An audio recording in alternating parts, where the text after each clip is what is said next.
translating to be adopted as SNI. One stepping stone that we need to go through is the formation of technical committee for AI, because at this time we do not have a specific technical committee for AI. So we are in the discussion about setting up this technical committee. Of course, we would like to invite any experts, any practitioner in the AI industry to become part of this technical committee. Thank you. Okay, thank you. So after this, during the lunch time, you can have more discussions with all the panelists and many others, because the time is not allowing for further question and answer sessions. So let's give applause to all the panelists with us. Okay, thank you so much. With this, I finish this session. I give to Mbak Bulan. Thank you. Terima kasih Pak Sigit, mohon untuk tetap di tempat untuk berfoto bersama. Berdiri maksudnya Pak, di atas panggung, iya. Kami persilakan kepada fotografer untuk foto sesi ini.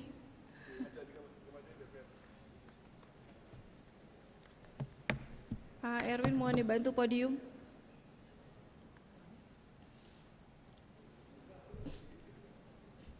Tunggu sebentar, podiumnya kita geser dulu ya Pak.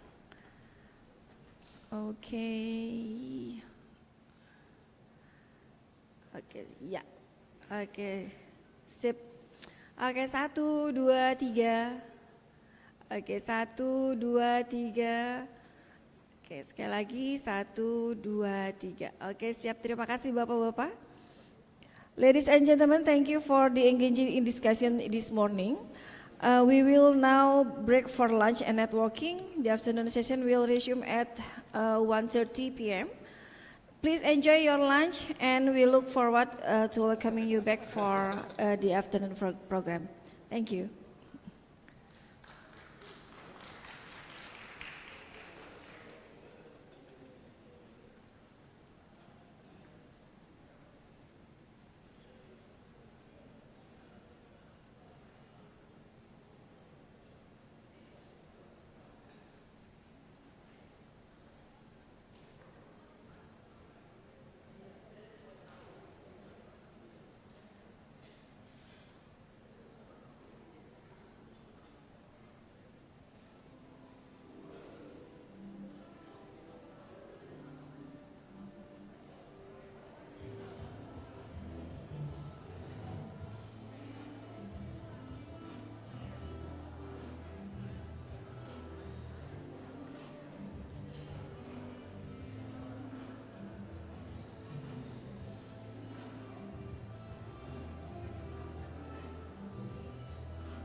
Masyarakat Telematika Indonesia atau Mastel hadir sebagai digital enabler untuk masa depan bangsa. Kami memiliki visi untuk mewujudkan digitalisasi yang berdaulat dan berkelanjutan sebagai fondasi Indonesia Emas 2045. Dan kami memiliki misi untuk menguatkan kemitraan strategis regulasi, menyehatkan ekosistem industri, meningkatkan literasi dan kepemimpinan digital, serta memberdayakan generasi muda dalam organisasi. Masyarakat Telematika Indonesia menjadi simpul utama yang menyatukan seluruh elemen ekosistem digital. Diperkuat oleh lebih dari 100 anggota korporasi dari berbagai lini industri ICT, Mastel bergerak sebagai satu kekuatan kolektif.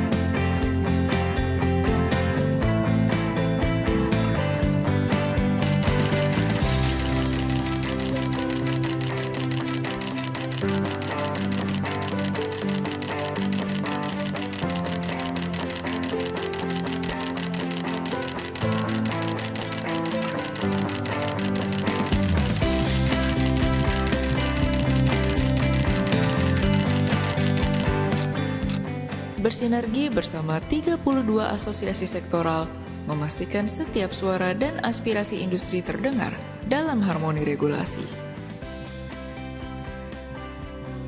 Mastel percaya bahwa inovasi dimulai dari bangku pendidikan. Melalui kemitraan strategis dengan universitas terkemuka, Mastel terus memupuk talenta dan riset masa depan. Melampaui batas geografis, Mastel menjalin diplomasi digital dengan mitra strategis kedutaan besar negara sahabat untuk memperkuat posisi Indonesia di kancah global.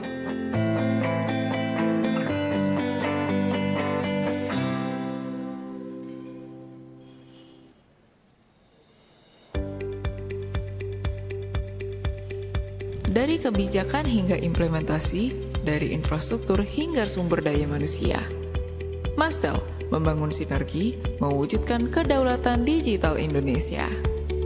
Mastel Digital.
Masyarakat Telematika Indonesia atau Mastel hadir sebagai digital enabler untuk masa depan bangsa. Kami memiliki visi untuk mewujudkan digitalisasi yang berdaulat dan berkelanjutan sebagai Fondasi Indonesia Emas 2045. Dan kami memiliki misi untuk menguatkan kemitraan strategis regulasi, menyehatkan ekosistem industri, meningkatkan literasi dan kepemimpinan digital, serta memberdayakan generasi muda dalam organisasi. Masyarakat Telematika Indonesia menjadi simpul utama yang menyatukan seluruh elemen ekosistem digital. Diperkuat oleh lebih dari 100 anggota korporasi dari berbagai lini industri ICT, Mastel bergerak sebagai satu kekuatan kolektif.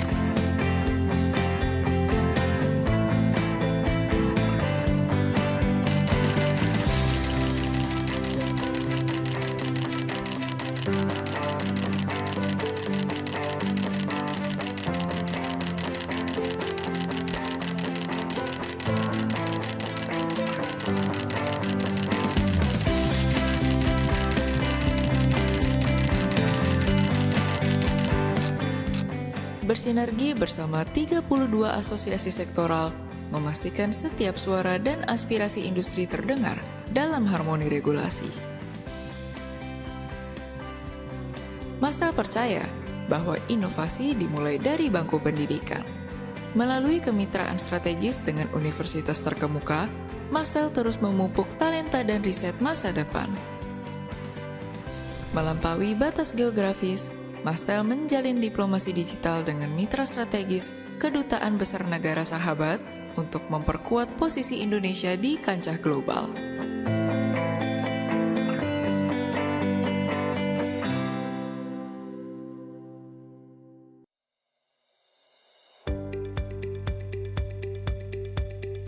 Dari kebijakan hingga implementasi, dari infrastruktur hingga sumber daya manusia, Mastel membangun sinergi, mewujudkan kedaulatan digital Indonesia. Mastel Digital.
Masyarakat Telematika Indonesia atau Mastel hadir sebagai digital enabler untuk masa depan bangsa.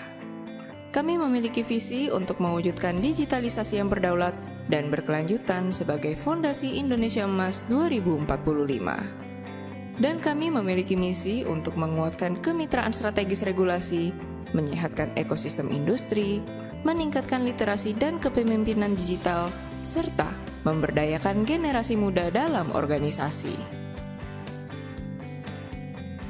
Masyarakat Telematika Indonesia menjadi simpul utama yang menyatukan seluruh elemen ekosistem digital. Diperkuat oleh lebih dari 100 anggota korporasi dari berbagai lini industri ICT, Mastel bergerak sebagai satu kekuatan kolektif.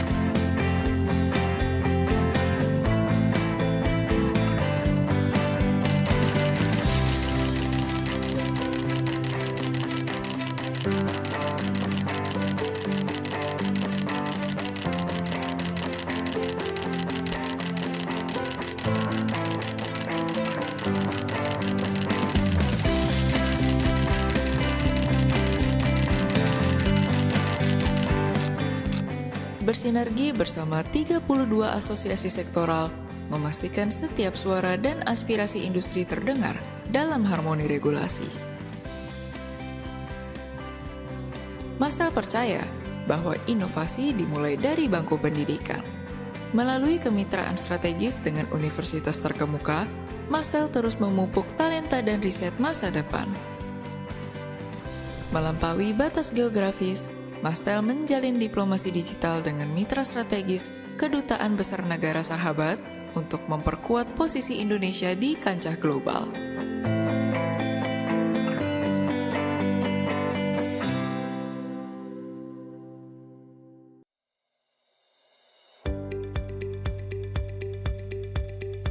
Dari kebijakan hingga implementasi, dari infrastruktur hingga sumber daya manusia, Mastel membangun sinergi, mewujudkan kedaulatan digital Indonesia. Mastel, digital.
Gentlemen, welcome back and thank you for rejoining us.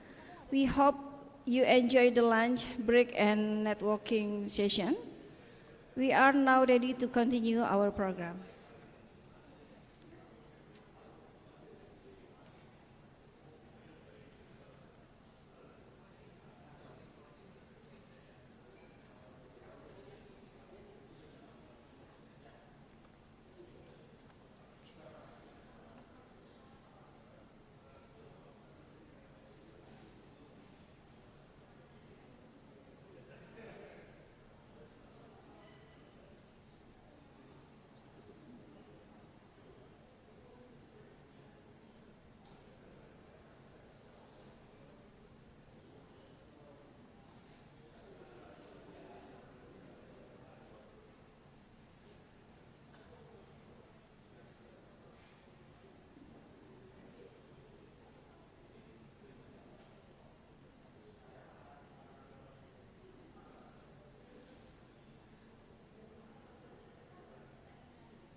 Oke, baik. Terima kasih. Ladies, silakan untuk duduk, Bapak. Kita akan segera mulai. Ladies and gentlemen, to begin the afternoon program, please welcome Bapak Cahyo Kurniawan, Deputy for Cybersecurity and Cryptography Strategy and Policy of the National Cyber and Crypto Agency. He will deliver a keynote presentation on cybersecurity post-quantum cryptography and trusted data challenges. Untuk mengawali agenda siang ini, mari kita sambut Bapak Cahyo Kurniawan, Deputi Bidang Strategi dan Kebijakan Keamanan Cyber dan Kriptografi, Bapak Badan Keamanan Siber dan Sandi Nasional BSSN. Beliau akan menyampaikan presentasi utama tentang keamanan siber, kriptografi pasca kuantum, dan tantangan data terpercaya. Bapak Cahyo Kurniawan, dengan hormat kami persilakan.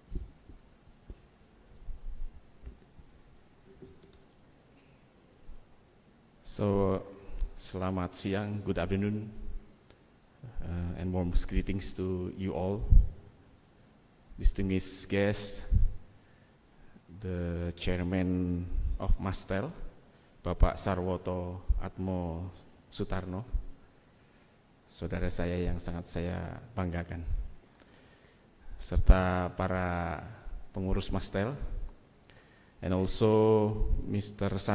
Sander Heppards, the Counselor of the EU delegation to Indonesia, Monsieur Xavier Petnois, le directeur de European Telecommunicational Standard Institute, Mr. Sebastian Vogel, Project Manager RTO Collaboration, Policy, External Affairs, SEN and Senelec, Bapak Sigit Jarot dari Mastel, and also esteemed delegates and partners from the European Union and Indigo Globals, delegates from ministries and agencies, fellows, panelists, and participants. I think I also have Pak Didi as a panelist here from BSSN also. And ladies and gentlemen, allow me to express my highest appreciation to Mastel and Indigo Global for convening this strategic forum. Today, allow me to speak about standard as the theme written of the digital trust, from its foundation in cryptography to the infrastructure that make it real. Let us begin with the foundation. All of the digital trust we enjoy today, such as the authenticity of documents and security of transactions, and the confidentiality of the communications, rests upon cryptography. Yet the foundation now faces the greatest challenge.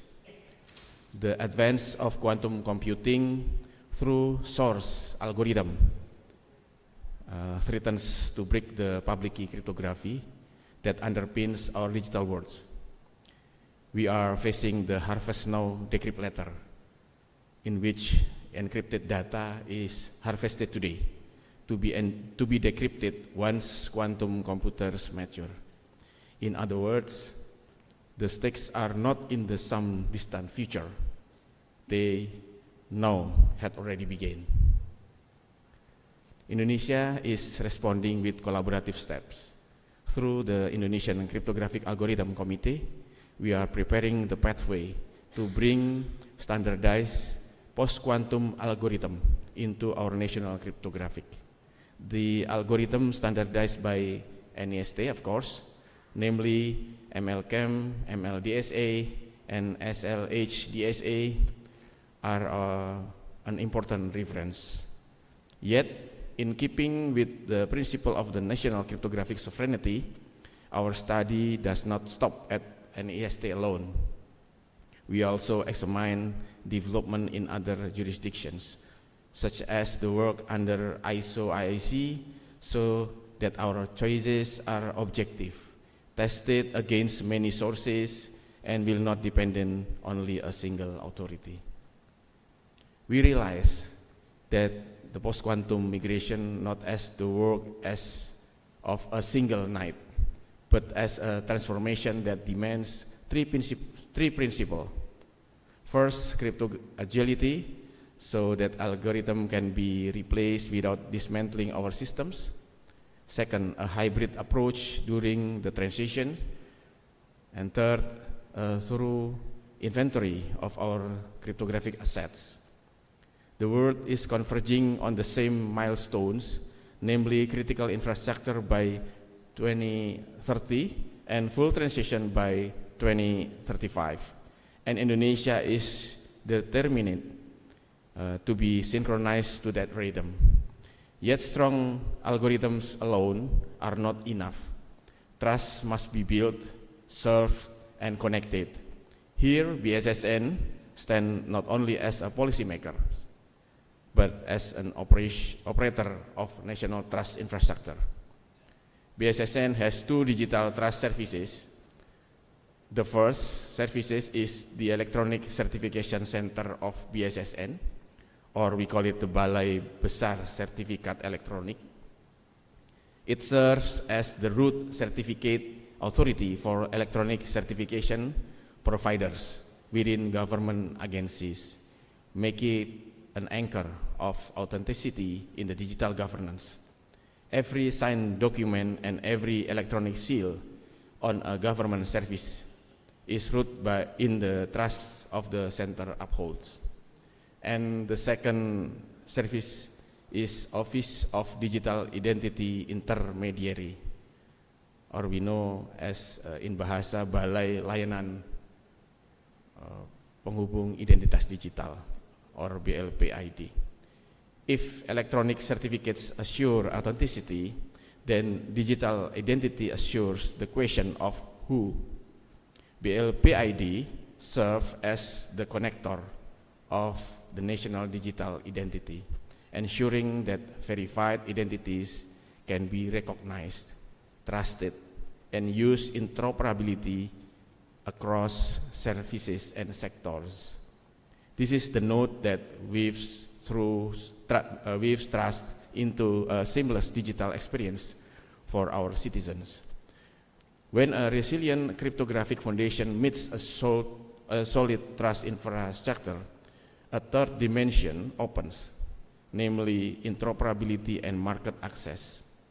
Standards are the common language that allows trust to be recognized across nations. In the evaluation of information technology product security, this mechanism of mutual recognition already exists through the Common Criteria Recognition Arrangement, or CCRA, which rests on the same standard, ISO IEC 15408. The European Union's AUCC scheme is built upon that very same foundation. Indonesia, through BSSN, has been a member of the CCRA since 2019. Our present status is that of a consuming participant, which means that we recognize the certificates issued by authorizing members. Our strategic aspiration is to advance to authorizing status so that Indonesia will not only recognize but also issue security certificates accepted internationally. That is the path toward genuine two-way market access.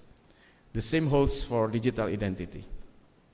The infrastructure built by the Electronic Certification Center and BLPID can be aligned with the European Union's digital identity framework, namely AIDS 2.0 and the EU Digital Identity Wallet. This is standards in action made real, where standards become bridges of trust and as well as bridges of commerce. Distinguished guests, cybersecurity and digital trust are endeavors that know no national borders. We seek to be a nation sovereign in its cryptography, solid in its trust infrastructure, and also connected in the world. Let us make a standard as the language of trust, and let the cooperation between Indonesia and European Union be the path toward a digital ecosystem that is secure, sovereign, and trusted for Indonesia, for Europe, and also for the world. Thank you for your kind attention. Good afternoon. Thank you so very much. Terima kasih Bapak Cahyo Kurniawan. Mohon untuk tetap di tempat Bapak untuk sesi foto. Oke. Bapak mohon untuk tetap di tempat untuk sesi foto. Terima kasih. Okay. May I invite to join the photo session Bapak Sarwoto Atmo Sutarno, Mr. Sebastian Vogel, Bapak Sigit Jarot, Mr. Xavier Pinoa, Bapak Didik Utomo, Bapak Teguh Prasetya, Bapak Yusuf Salahuddin, dan Bapak Henry Setiawan Wiyatno. Kami mohon untuk ikut berfoto bersama. Oh iya. Nanti Pak terakhir Pak.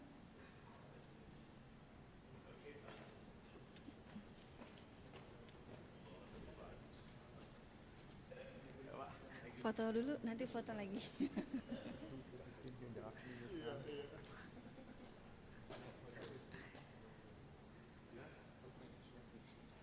Iya. Nanti terakhir.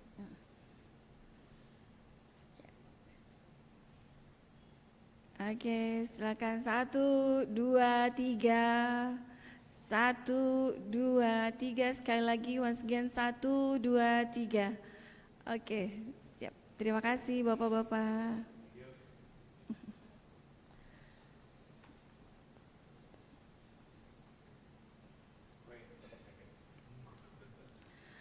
Ladies and gentlemen, we now move to session 3, entitled Digital Trust, Cybersecurity, Data Governance, and Interoperability. The session will discuss cybersecurity standards, digital trust frameworks, trusted data flows, regulatory compliance, and cross-border interoperability.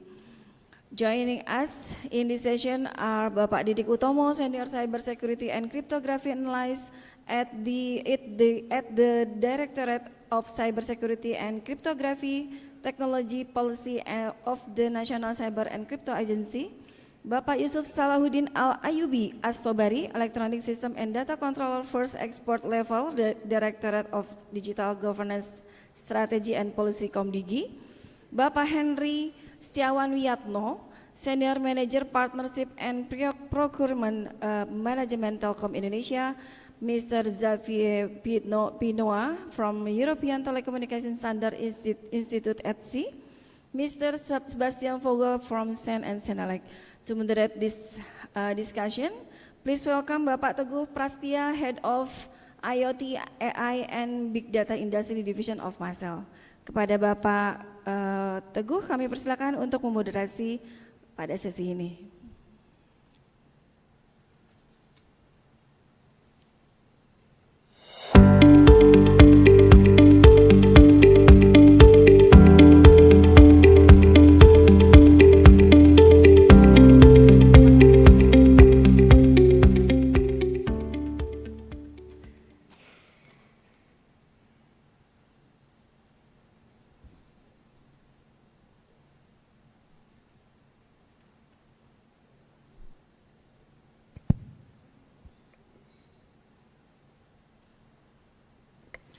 Okay, so good afternoon everybody,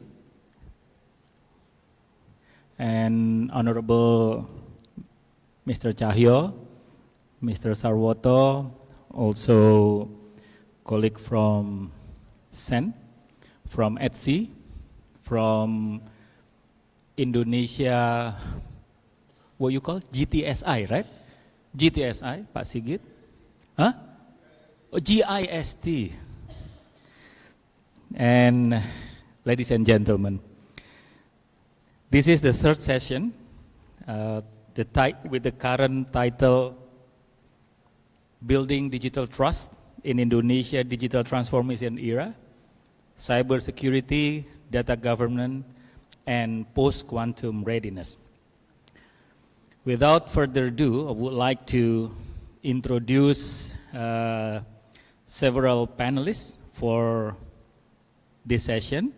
The first, I also invite and come to the stage, Mr. Didik Utomo, Senior Cybersecurity and Cryptography Analyst from Directorate of Cybersecurity and Cryptography Technology Policy, BSSN. Welcome, Pak Didik. Please applause to Pak Didik. Secondly, Mr. Yusuf Salahuddin Al-Ayubi As-Sobari, Electronic System and Data Controller. Silakan Pak Didik. First expert level from Ministry of Communication and Digital Affairs, Komdigi. Please welcome Pak Yusuf. Mas Yusuf, to be exact ya. Udah punya istri belum Mas? Jomblo ya? Oh, masih jomblo tuh. Still single? If anyone? No, yeah. The third, Mr. Henry Setiawan Wiyatno, Senior Manager Partnership and Procurement Management from PT Telkom Indonesia. Please welcome Pak Henry. And the fourth, Mr. Xavier Pinoa. Xavier, please, representative from ETSI, European Telecommunication Standard Institute. Please come to the stage, Mr. Xavier. And Last but not least, Mr. Sebastian Vogel from SEN and Senelec, representative to come to the stage. You should come to other direction. Eh? Yes, please. Take your seat. And okay. First of all, I would like to explain a bit about Indonesia currently is entering a new era of digital transformation, especially driven by rapid adoption of AI. So currently we are operating more than, I do believe more than 10,000 GPU as a service right now in this country. And data center itself now is exceeding 1 gigawatt currently. The expansion of IoT ecosystem, number of IoT device, it's also more than 300 million of devices right now. And the increasing reliance on data-driven decision making, because so far we are the fast adopting nation for any social media, any e-commerce system in the world. Yet, the success of this transformation depends on one critical foundation, which is digital trust. So digital trust is built through secure infrastructure, effective data governance, also international interoperability, and the ability to anticipate future challenges, including the emergence of quantum computing. Today, we are privileged to hear perspective from policymakers, industry leaders, cybersecurity experts, as well as international standard organizations, such as ETSI and also SEN, and how Indonesia can build robust, secure, resilient, and trusted digital future. So with this one, I would like to ask all of you to opening all the session, right? Looking ahead for the next current stage to the next 3 to 5 years, what do you see as a single greatest challenge to achieve trusted, interoperable, and secure digital ecosystem in this country? And again, following that question is, how is your organization addressing that challenge? I do believe this question may be coming to the first panelist first. Silakan, Pak. 5 challenges in 5 years. Just one challenge. Implementation of the law that we have. We have protection law, privacy protection law, Undang-Undang 27 2024. 22, okay, but the implementation is 24. So to fulfill the requirement that the law is implemented well, so that's the challenge, how to fulfill the requirement that law can be dapat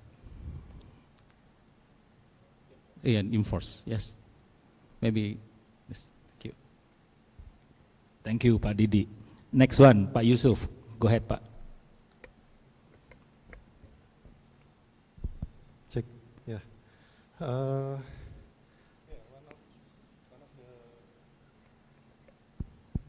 Check.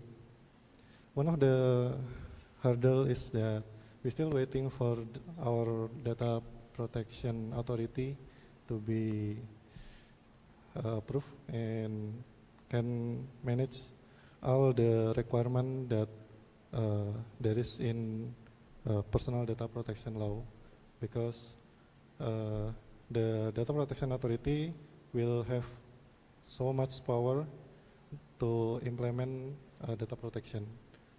It's for now it's fall on us on ComDG in transition period, and we cannot do much about the power that our personal data protection have.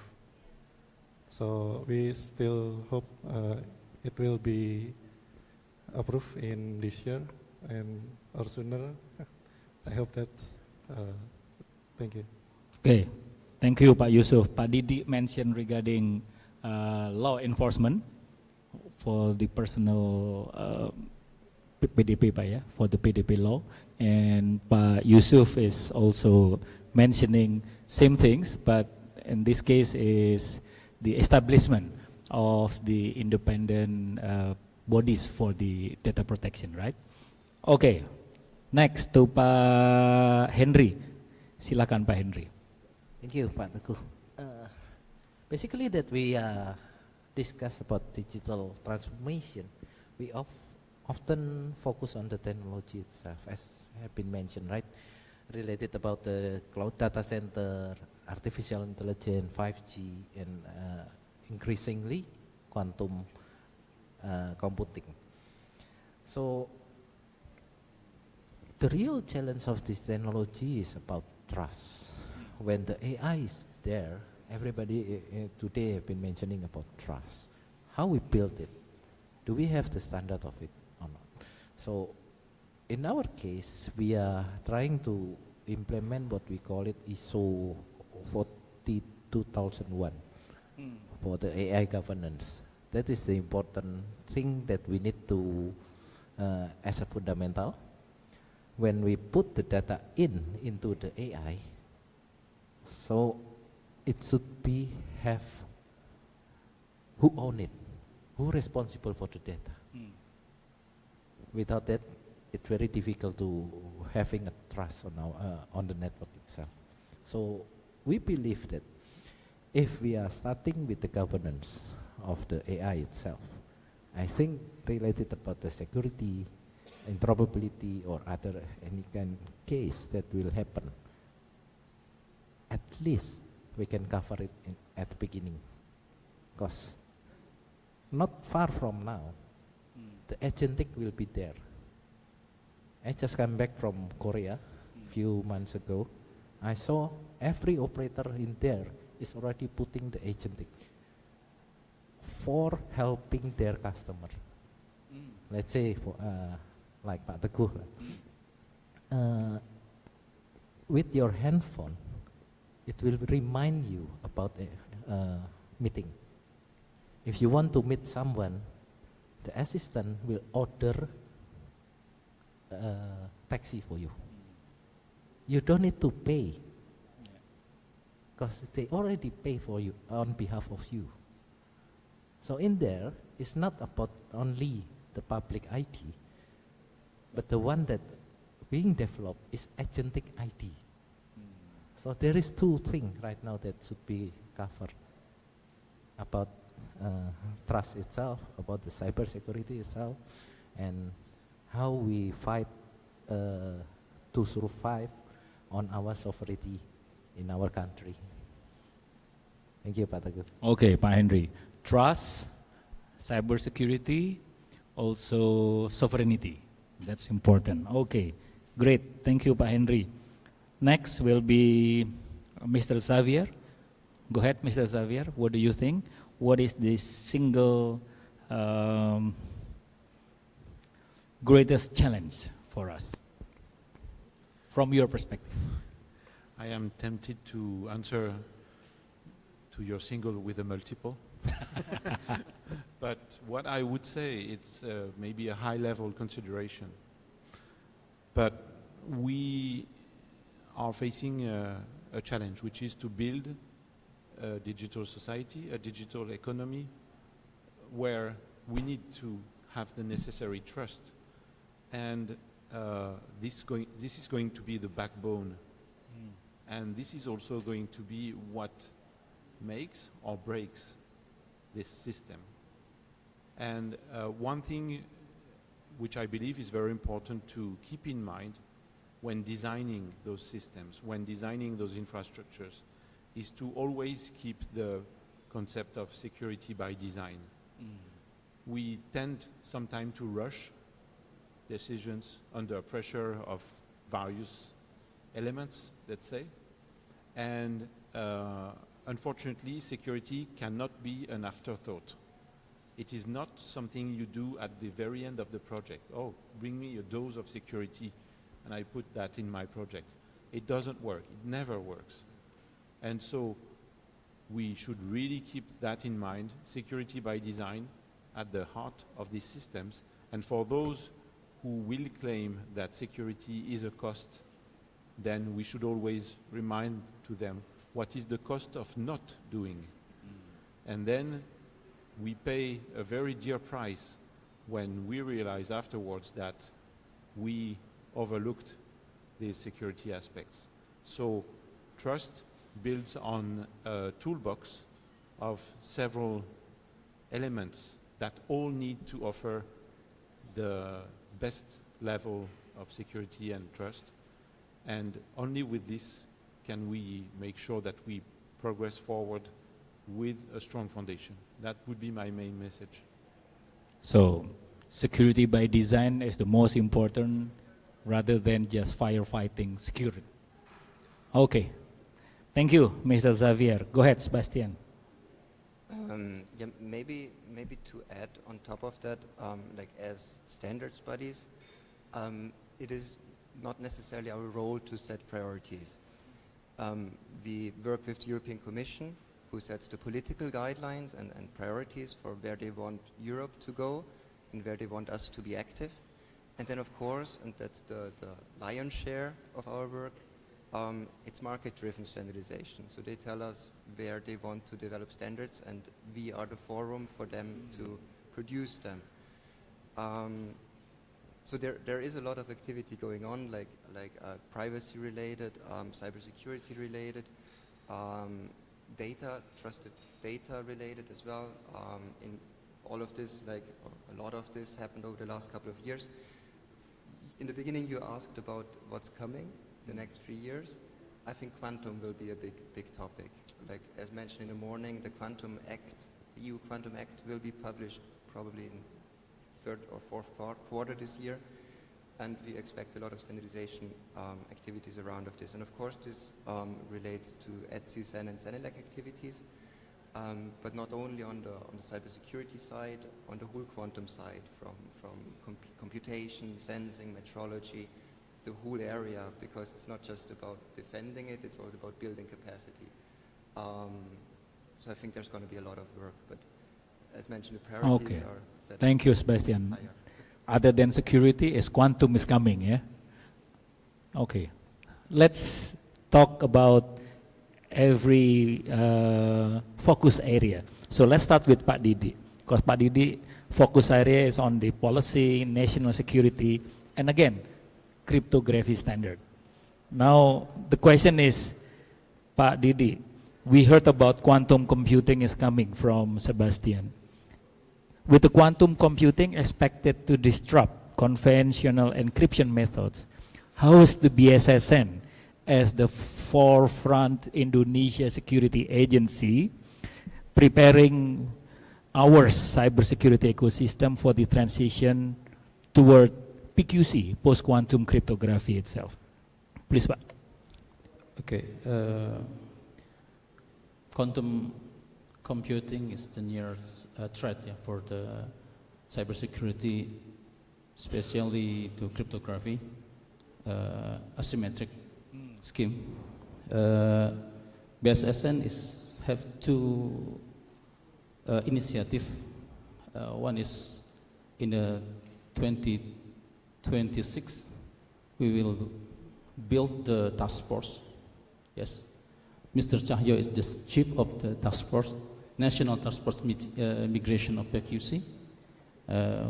We will develop a roadmap for migrations to PQC.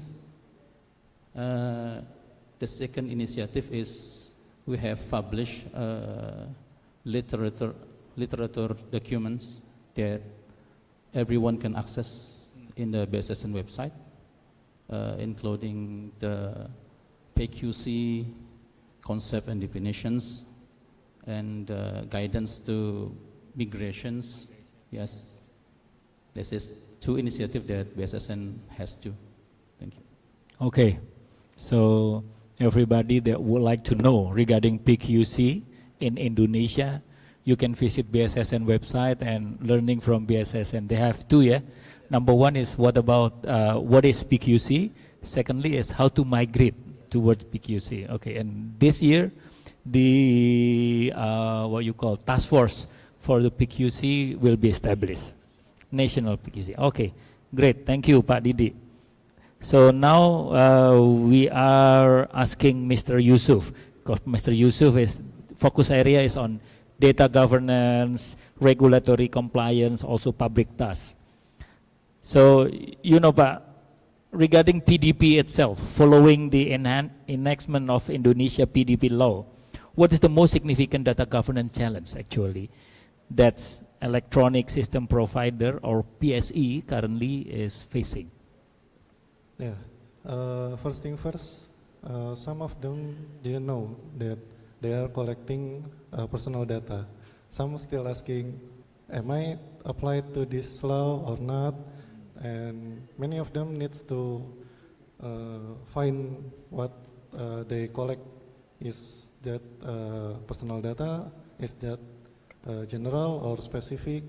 And that's still, many of them still needs to learn how to do the recording. We know that when we collecting personal data, we need to record the data processing activities, ROPA, record of processing activities. That record what data we collect, who process it, and what we do in that data. And also, in the law we specify that the notification of data breach was three times 24 hours, around 3 days after the incident happened. That's quite strict, that if we compare it to GDPR, it's I think 72 hours that notification.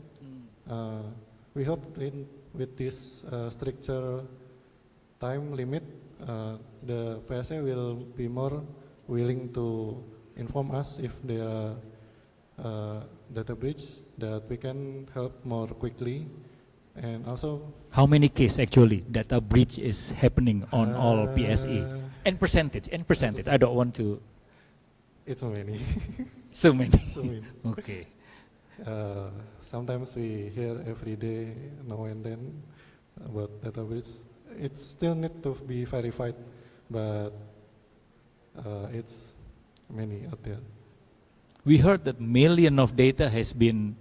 Yeah, some of them are recycling from the maybe years or 2 years ago, that they bring back to now to get famous, that they claim to have hacked some entities. If you talk about 2025 to 2026, the trend is increase or decrease on the data breach? Go ahead, Pak. Go ahead. Actually, we see many duplicate data that have been uploaded in the dark web. Oh. So we monitor the data that been released in the dark web every year. What's data that been sent there, and we see that for now, every new version of data breach, there will be new wannabe hacker that claim hack some bank, some government entity, that they use random data collecting from Why Scribe. ComDigi did not block the dark web? We do, but You do. they are using what kind is. We cannot take down the data center Because It's they are a- dark. Yeah. Okay. It's complicated. It's complicated. Okay, thank you. Thank you, Pak Yusuf. Anyway, just kidding, you know. Pak Henry, because your focus area is on digital infrastructure, enterprise security, and industry collaboration, as the biggest infrastructure or Indonesia leading digital telecommunication company, how is your company incorporating trusted data framework and cybersecurity requirement into your procurement strategy? Because you're in procurement, right? And vendor ecosystem. Please, Pak. Yeah, basically, in our case, it's a little bit tough, right? Yeah, basically, because AI is new in Indonesia. Not everybody knows about it. I think everybody will see that NVIDIA is number one right now. NVIDIA, but yes. Have you know about Cerebes? That will be replacing in 3 or 5 years for NVIDIA.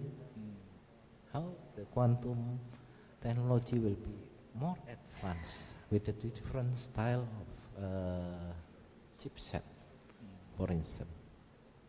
That also becoming very interesting, because if we are talking about in our case, we need to cover from the infrastructure to platform to application and terminal.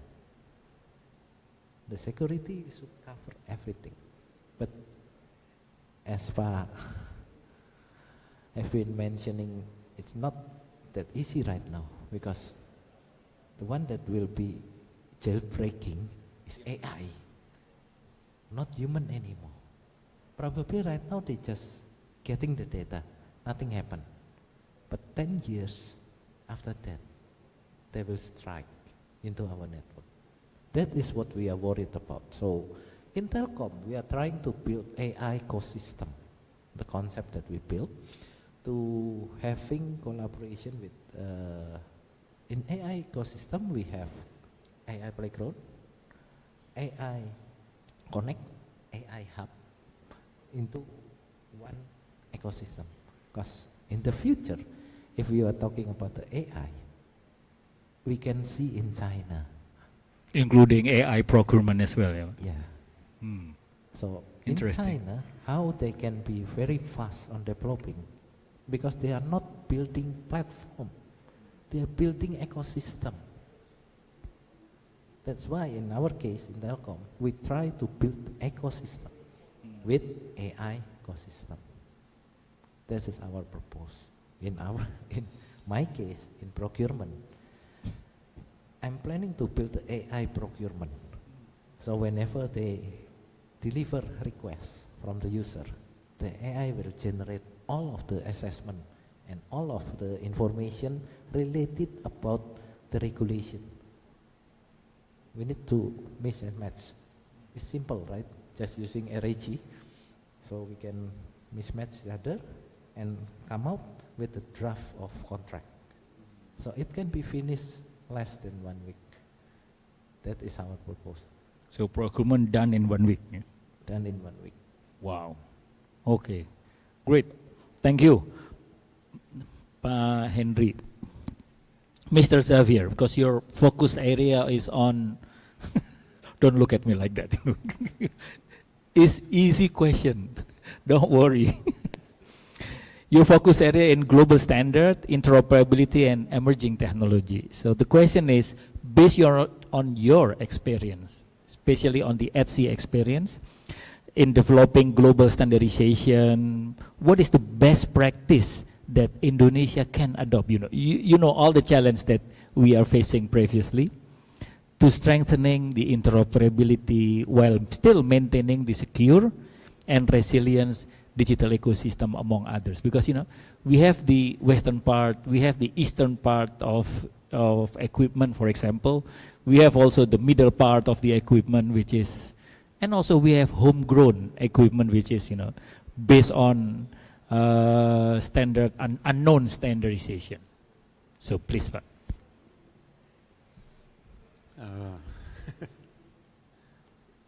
I will answer the usual time-saving answer. This is a good question. what best practice we would recommend. I think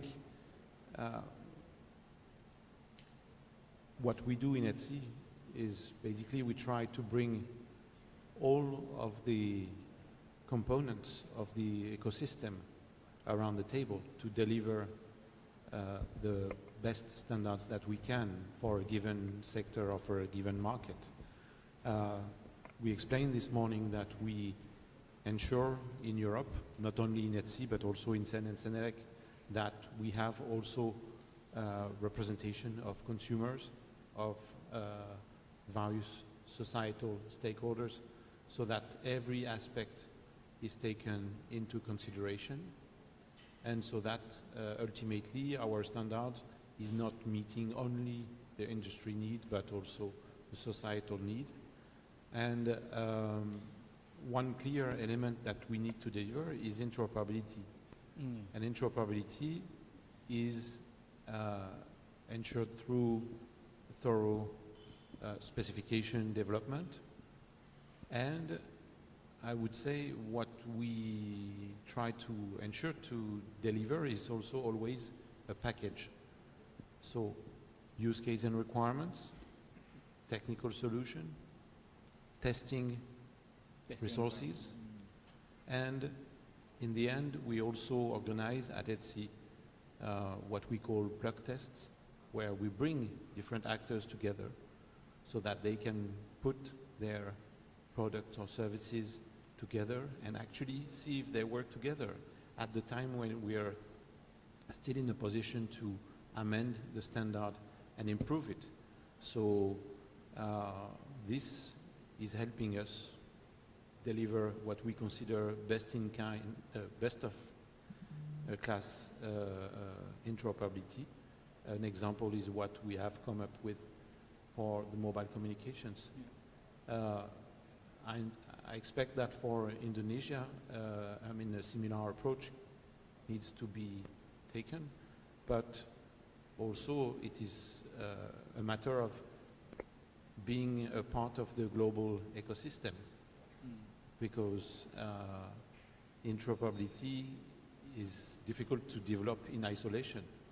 So we also in Etsy, and I think it stands true for the colleagues of Sen and Senelec, we always advocate going to the more global platform in order to develop the standards together.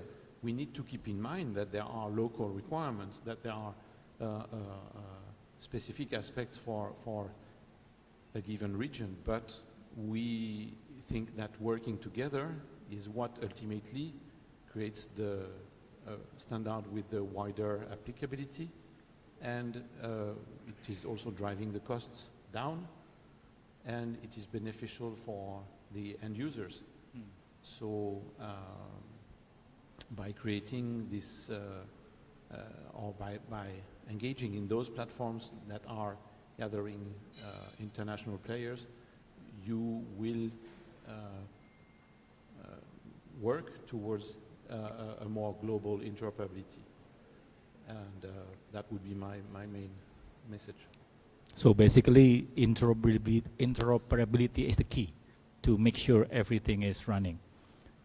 Okay, thank you, Mr. Xavier. Now we are going to Sebastian. So Sebastian, because your focus area is on international standardization and digital trust, so as discussion around PQC is and digital and trusted digital ecosystem continues to grow, which international standard that do you think Indonesia should prioritize to ensure long-term resilience and interoperability, as mentioned by Xavier previously? I don't think it's. And you cannot select Senelec, yeah? You cannot mention Sen. No. Go ahead. I mean, yeah, we don't sell standards, so that's okay. Our members do. I don't think it's up to me to say what standard Indonesia should adopt, because that's up to Indonesia to decide what you need and what you want to follow. I think it's also up to Indonesian stakeholders to decide where they want to engage on international standardization. That's really not our Because if you are talking PQC, the only standard has been launched is just NIST, right? Which is American one. What do you think? Well, I had some thoughts about data. Maybe just some words about that first. Oh, yeah, okay, go ahead. There was the EU Data Act, really published Oh, last EU Data year. Act, okay. And we are developing standards in that framework, so in support of the legislation. And that could be something interesting to look at.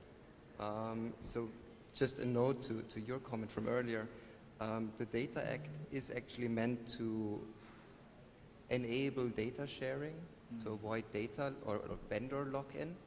And this is then in the end enabling interoperability. So on the one side, the Data Act looks at sovereignty of European data spaces, and on the other side of fair access by all market stakeholders that need the data. But I'm not an expert on the legislation. Some words about standardization in relation to this. So we have 7 deliverables in progress to this goal in collaboration with the European Commission. And there is one about trustworthiness requirements. There's also about interoperability requirements, maturity of common data spaces. I'm just reading the titles now. Quality framework for international data governance, and of course, the first one, terminology concepts. So I think if we talk about AI systems in the broader spectrum, but also interoperability of data exchanges, of trustworthiness, these could be deliverables worth looking at. Being noted that they're all in development. So one of them is published. It's the maturity assessment of data spaces. The other ones, I think, should be published this or next year in response to the European Data Act from last year. So I think that could be something interesting, maybe. Yeah, please. Go ahead, Safir. Sorry, going back to the PQC question, I would maybe insist on the fact that there were very, very relevant points made during the keynote just before this session by TJ from BSSN. First thing, the challenge is not in the future when the quantum computers arrive. It is now, because harvesting of data has started already now. So the transition to quantum safe systems needs to be now. It needs to be started now. It will end, and there is this target, if I remember, of 2035, which is a global target, but it is very important first to start it now. And as you pointed out, there is also a problem, which is that in order to do so, it's one thing to know let's say, the method and to have guidelines to perform this transition, but you have only a limited set of tools to choose from. And today, the main algorithms, they are coming from NIST, and some of them are coming from China. So you pick your choice there. And what you were mentioning was also very important. We need crypto agility so that in the future we can, when, for example, there is a national algorithms that has been developed, or more options. In Europe, we have the same challenge. We need to have, let's say, our own algorithms or algorithms that we... So Europe will driven the European standard. I think there is going to be increasingly work on developing quantum safe algorithms that to limit the dependency on the big powers, let's say, so crypto agility is the way to be able to switch from one algorithm to the other without breaking the whole system. So I would say these items are like super important. So how do you ensure the interoperability of that algorithm? Because this algorithm, those algorithm, your algorithm, pretty much different, right? I think there are pretty basic way of doing this, maybe a bit brutal, but for some transition period, you force the support of 2 algorithms. Okay. Multiple algorithms. And then you during that transition, you basically phase out one while the other takes over. But by having the 2 as mandatory options to be supported, you create the conditions for our transition. I mean, I come from the smart card industry, and this was one. Multisam, yeah. Yeah. Go ahead. Just Don't mind. to add, because I think it was also mentioned earlier, to look at best practices, like what is being developed around the world, what algorithms are there, what security gaps are noticed by other stakeholders, and to be open to find those. I'm just seeing that, I mean, we're working on a technical report about best practices, and I'm sure that this will also be carried into JTC3 at ISO IEC at one point. So I think that was also a very good point from this speech earlier. Okay, thank you, Sebastian, for your additional explanation.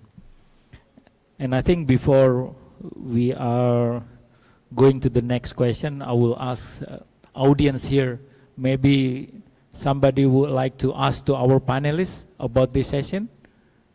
Ada yang mau bertanya dari panelis? Pak Cahyo boleh loh Pak. Ketua gugus tugas boleh nanya Pak. Oh ya, mic-nya bisa diberikan, gampang itu Pak. Silakan ke Pak Cahyo, Mas. Nah itu Mas Erwin. Ini penting Pak, karena ada blok Cina, ada blok Amerika, blok Eropa juga mau bikin juga nih PQC. Silakan Pak. Okay, thank you so much for the discussion. Maybe I would like to ask a question about the European Union policy of cryptographic algorithm, especially the migration to the quantum proof or PQC. Until now, what is the EU policy to implement the algorithm that have been chosen from have been chosen for all the member countries of the EU, and who will be the lead, or who will be the institution, who is the institution that lead the migration of the PQC in European Union. Thank you so much. And, because we need to know, and maybe after that we can discuss, and we can talk about the policy to see how to understand the best practice from the European Union. Thank you so much. Thank you, Pak Cahyo. So, anybody? Sebastian, Xavier?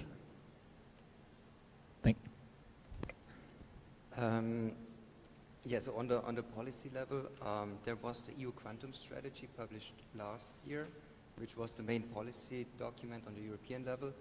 I'm quite sure that also national member states, like Germany or France, have their own strategies. I don't know. Usually they have.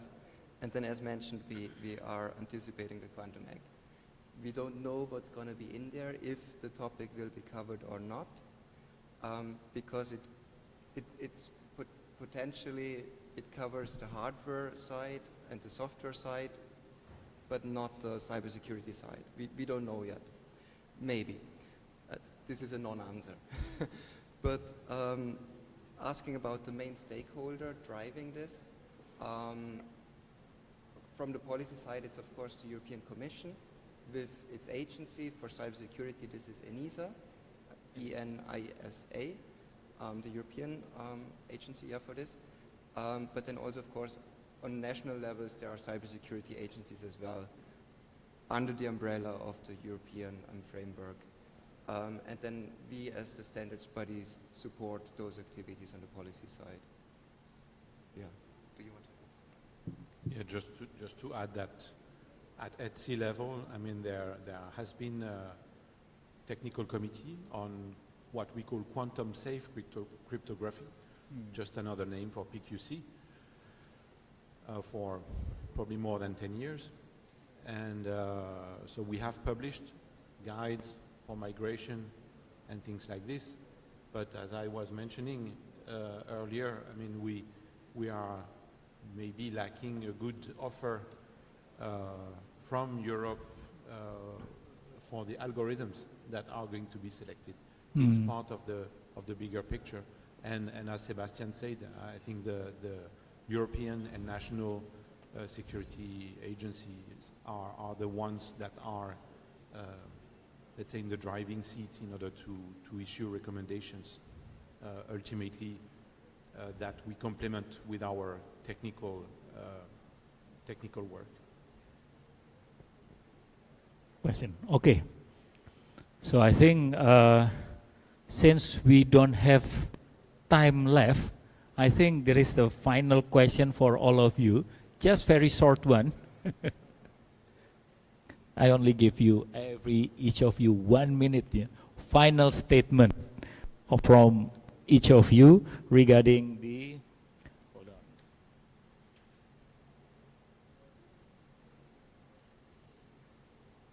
Final statement regarding pick just one priority action plan that Indonesia should take today to strengthen digital trust for the future, what it would be. Start from you, Pak. Okay, Sebastian first. The far away first. Okay, you first. My bad. I think I would say engage in international standardization, and I know that this is a matter of capacity as well. I think every country on this planet has a lack in skills. Oh, you're counting the seconds. It's the same in all European countries. We don't have the people to engage in standardization. But I think it should be stressed that it is important and that it's a two-way street. You don't only bring knowledge to standardization, you also take a lot of knowledge. And especially on international standardization like at ISO, IEC, etc., you can gain a lot of knowledge for your company as well. So I think it's just a selling point there. So Sebastian choose national standardization is the first priority. Collaboration. Collaboration. Okay. Xavier, please. I would complement Sebastian's answer by saying that because it's a challenge for everybody to have the capacity to engage and work on these topics, it is very important to make sure that we are actually aware of what already exists. And I think thanks to a project like Indico Global or a project like GIST, which has established a permanent expert on the ground with Sigit Jarot, it is a very good way for Indonesia to at least know what's happening in Europe or what could be taken from Europe so that the resources available in Indonesia can be focused on the missing parts, on addressing the gaps. Okay, so refer to global standardization, collaboration, and don't forget Europe. Eh? Okay, thank you. Or don't forget Sigit. Exactly. Okay. Great. Sigit will chase you. Okay, great. Thank you, Xavier. Please, Pak Henry. Okay, thank you, Pak Teguh.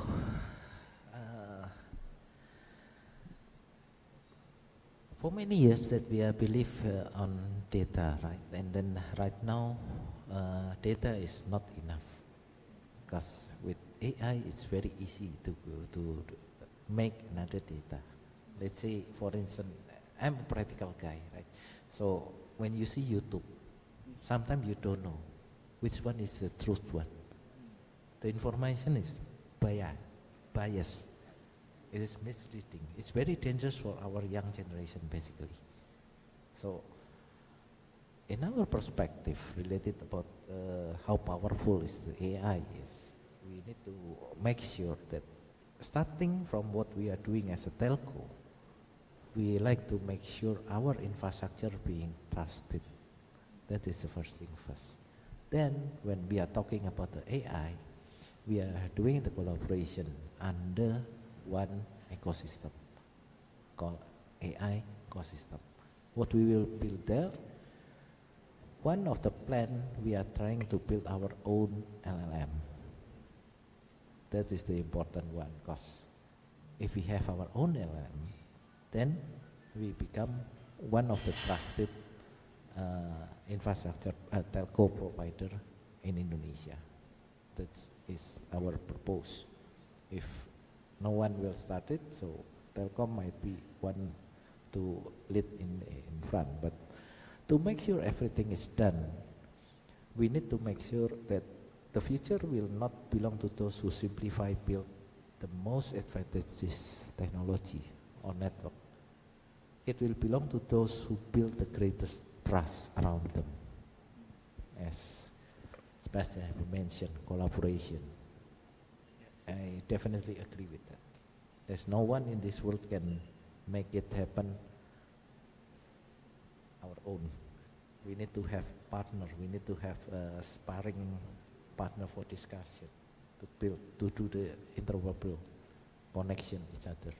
That's why this is very important for us, not only on the technical side, but we need to see on the non-technical side how our citizen ready or not. Thank you, Pak.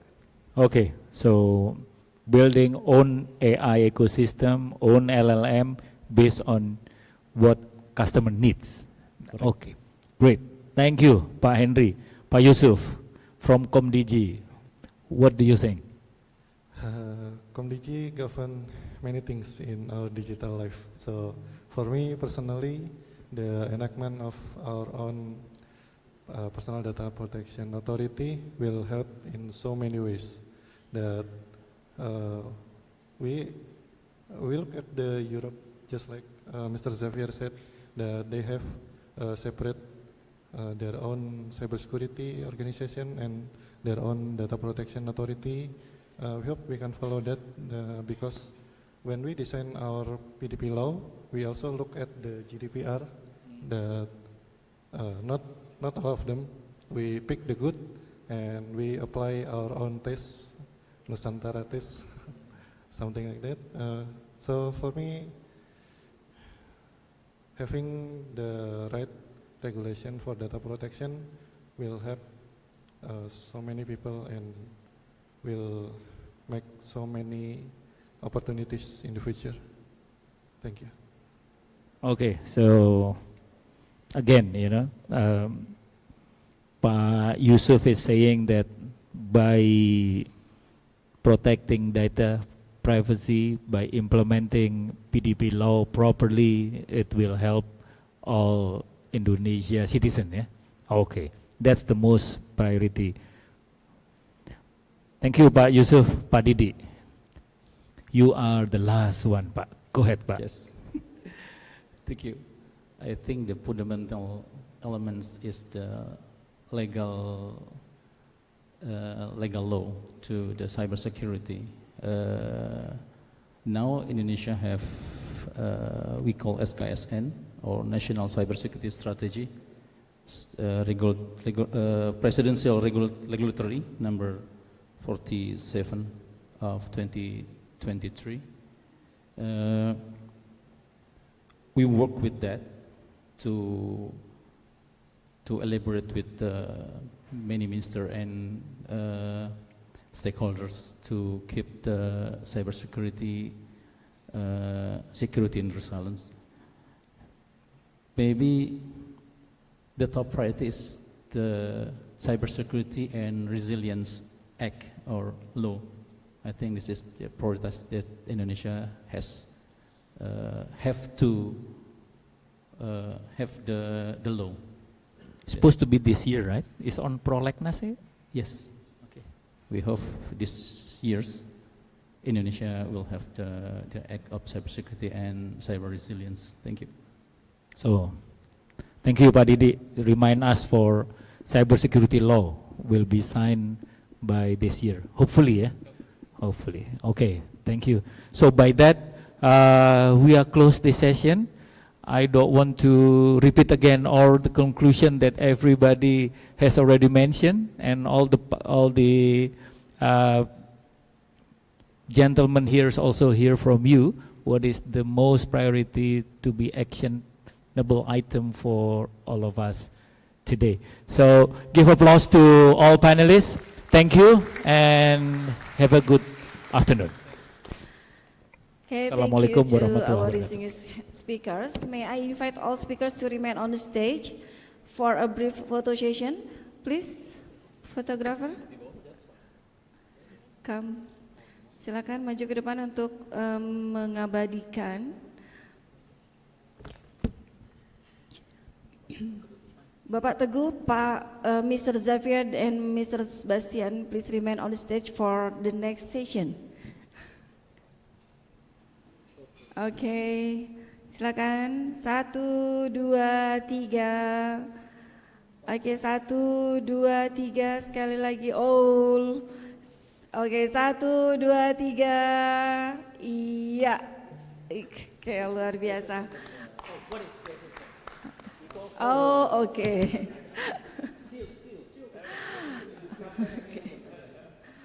Ini Ultraman atau apa nih? Oke, sekarang 1, 2, 3. Oke, 1, 2, 3. Once again, 1, 1, 2, 3, 4. Oke. Oke, thank you.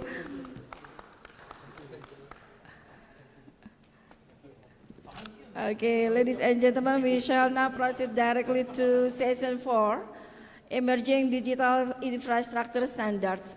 This session will explore developments in artificial intelligence, Internet of Things, data centers, cloud computing, 5G and 6G technologies, emergency communications, and the future of digital infrastructure standards. Joining us in this session are Insinyur Dito Eka Cahya ST PhD, researcher of Research Center for AI and Cybersecurity, and also as chairman of AI Forum Indonesia. And Bapak Irwan Indriastanto, VP Network Strategy and Architecture, Directorate of Network Telkom Indonesia, and also Bapak Mr. Xavier Pinoa from European Telecommunication Standard Institute (ETSI), and Mr. Sebastian Vogel from CEN and Senelec. Sekali lagi, please welcome our moderator, Bapak Teguh Prasetya. Bapak Teguh Prasetya, the floor remains yours.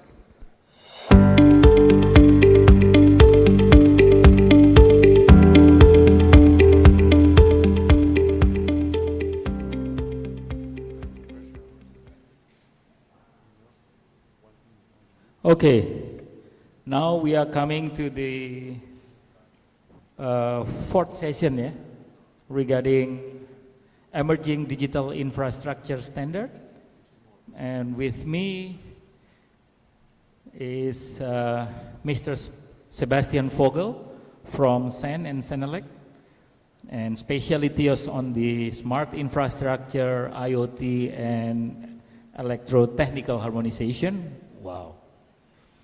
And secondly, Mr. Xavier Pinoa from ETSI with primary focus on telecommunication, 5G, 6G, wow, global interoperability, and emergency communication. So always prepare for emergency. And then I will invite also Mr. Dito Eka Cahya. Oh, Pak Dito, welcome Pak.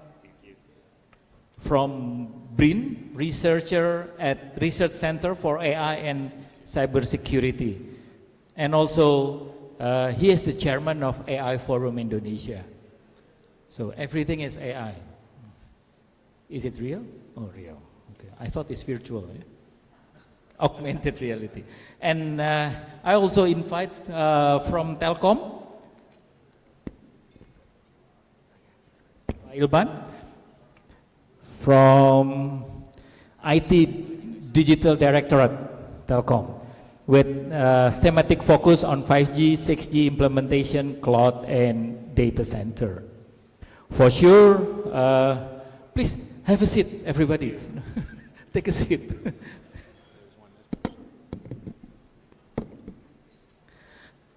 For this current situation, we know that Indonesia especially is pretty much increasing. If you see the convergence between AI, IoT, even 5G. 5G BTS nowadays is more than doubles compared with last year. So this year, implementation and so on. So for opening the question, I think I will ask the general question first. Since we are seeing the massive convergence of AI, IoT, and 5G, how can you think standard organization, national operators, researcher bodies better collaborate to ensure this technology are standardized cohesively rather than built in silos? What do you think? Okay, start from, as usual, Sebastian first.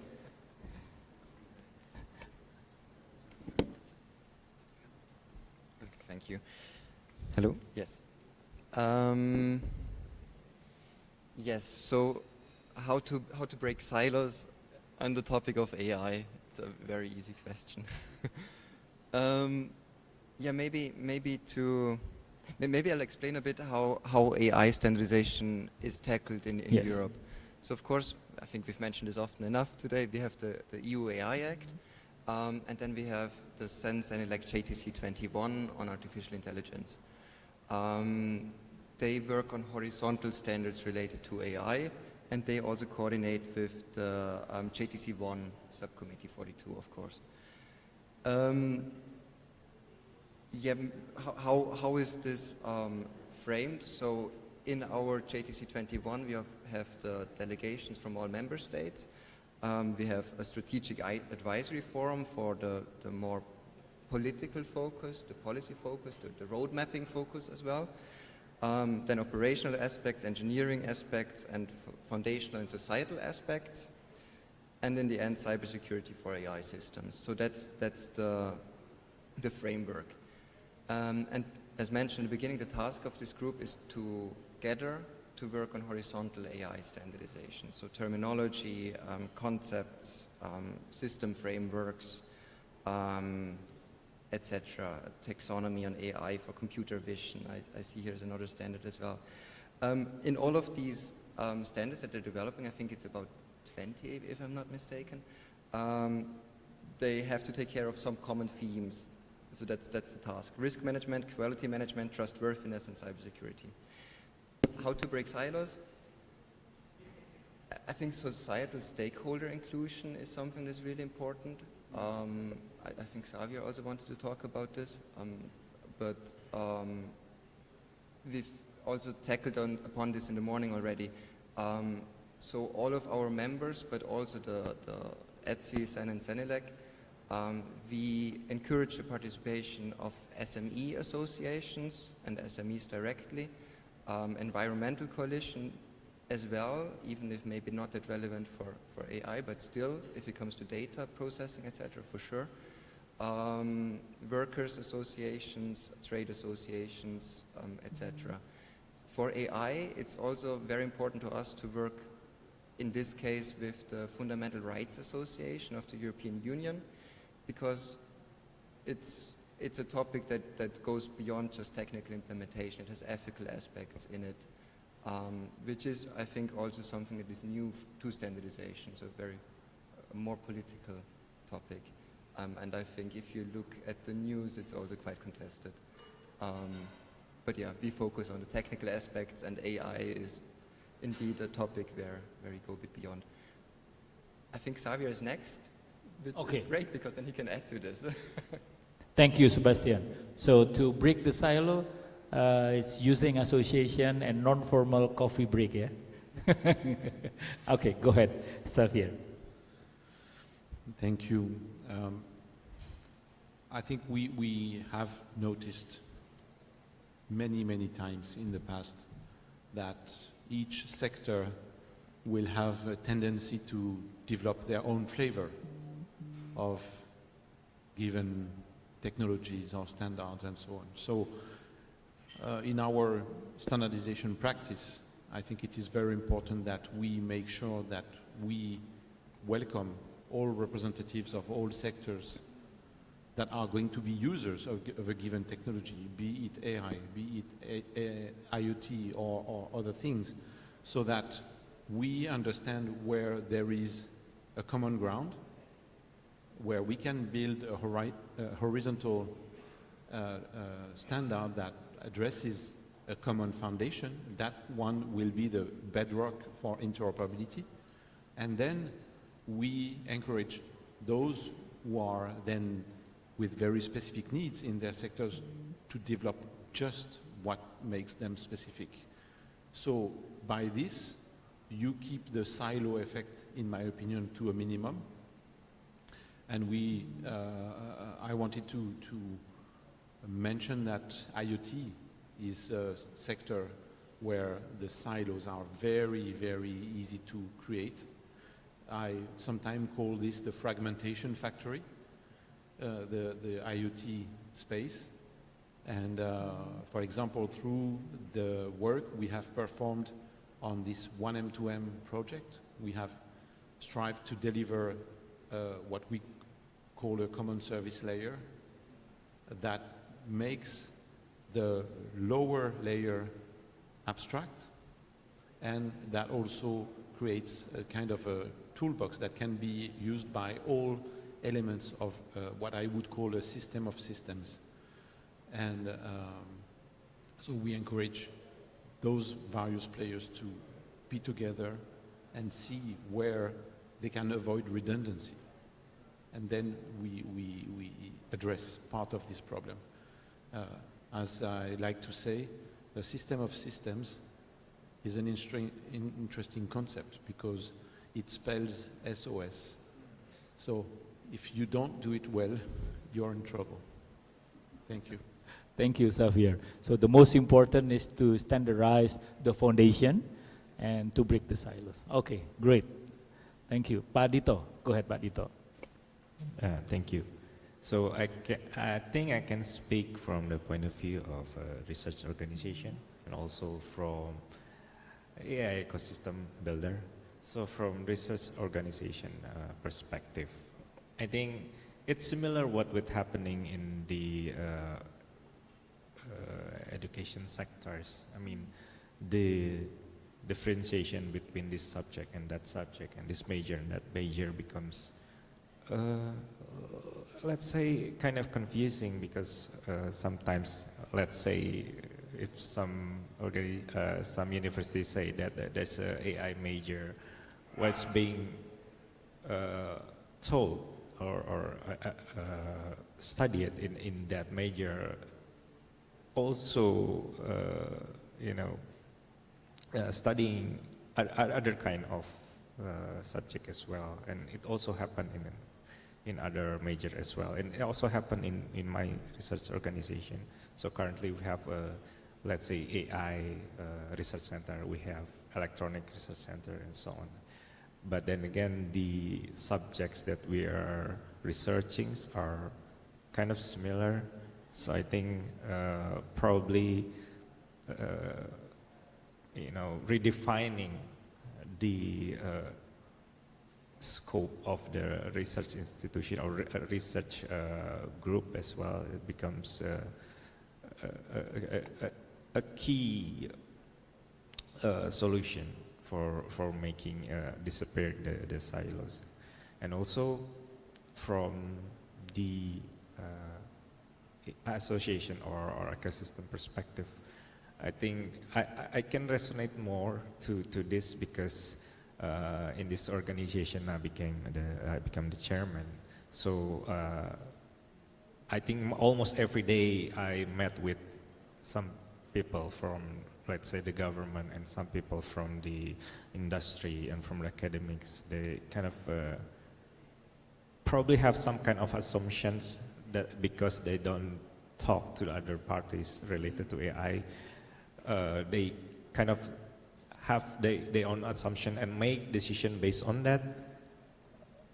And when it compounds, yeah, sometimes it doesn't give a good result for all of the stakeholders. I think from the organization point of view, it is good like this. We're doing, you know, convening, doing conference, talking together, sharing the different point of view, so that we can understand. Like, for example, we're looking at an elephant from probably the feet side, from the face side. It's the same thing, but people have different point of view. So doing this, regular conference, regular conversation, I think it will help on breaking the silos, especially for technologies that also has been integrated into one thing.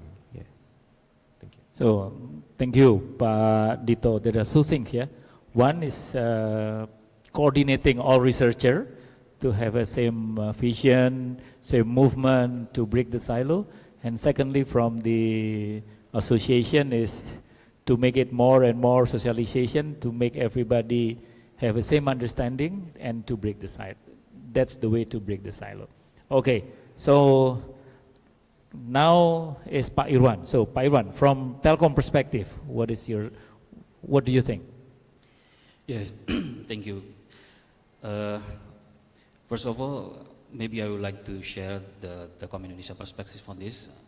We see that standardization is the key to avoid the silos.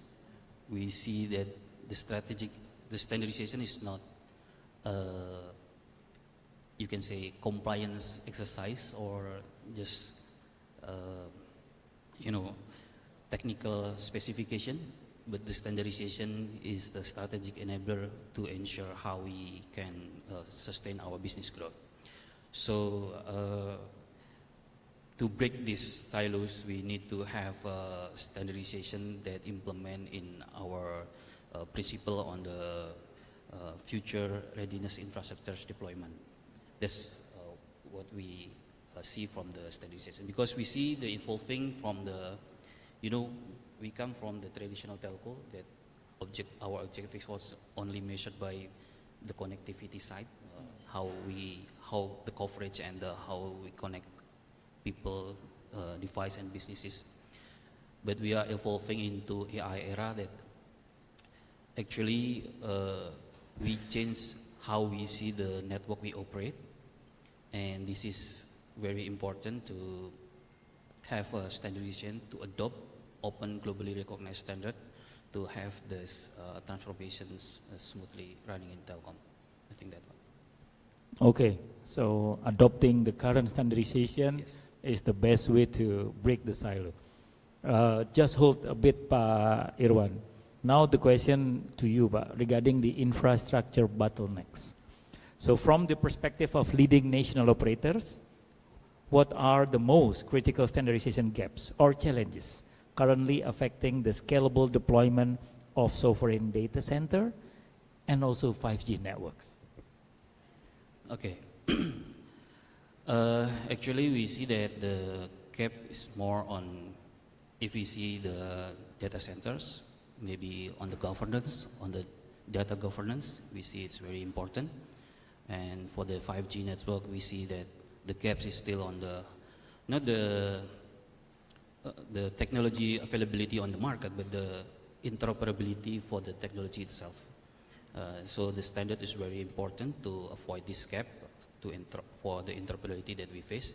Even when we have all the standard implement, sometimes interoperability still become our biggest issue. So that's why we need to hire, system integration like that.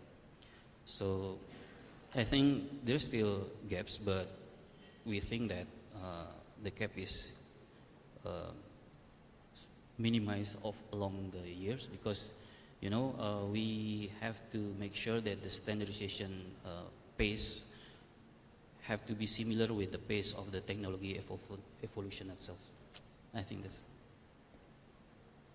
Okay, so thank you, Pak Irwan, regarding your view on infrastructure bottleneck. So deploying system integrator is the best way to bridging the gap of the gaps, to solve interoperability problem. So now coming to Pak Dito. Pak Dito, regarding AI and security standards, given the rapid acceleration of AI deployment, Pak, across public and private sectors, how can we develop agile national standards? Because we know Indonesia doesn't have AI law or act so far, only circular letter, yeah, and that ensure robust cybersecurity without stifling AI innovation. Thank you.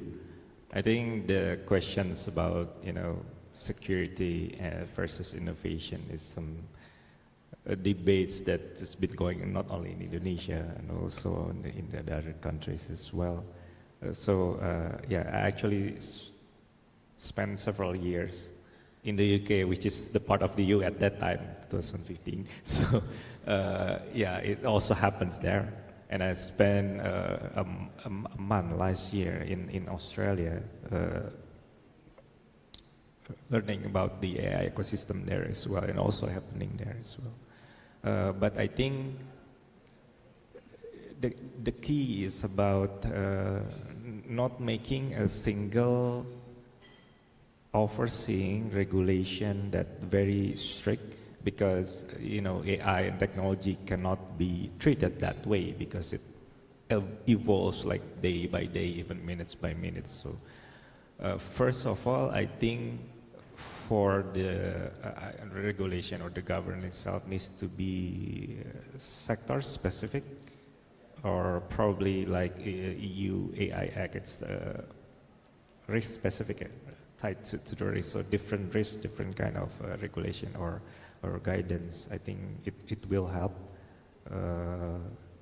So yeah, it's based on my experience studying about AI governance and regulation in Australia. I think they have like dozens of guidance and regulation for every kind of sector. Currently, Indonesia is, reaching the first,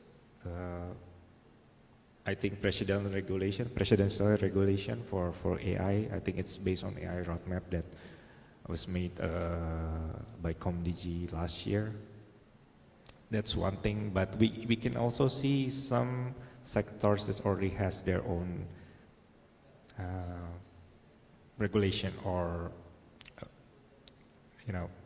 governance, such as for the finance sector, for banking sector, from OJK we have that, and I think for the education side there's one guidance as well for using AI at the university. I think we need to have more like that. So every sector have their kind of their own regulation or guidance, because it's different between that. And then one thing is probably having a sandbox, regulatory sandbox. So instead of waiting for regulation to probably reach the perfect stage, I think we can have the existing regulation or a draft, for example, and apply it to some probably low risk area and see like the effect of applying that regulation at that sector or industry, and then we can, perfecting the regulation or guidance from there. I think that's the key for balancing between innovation and security. Yeah, thank you. Okay, so Pak Dito, I think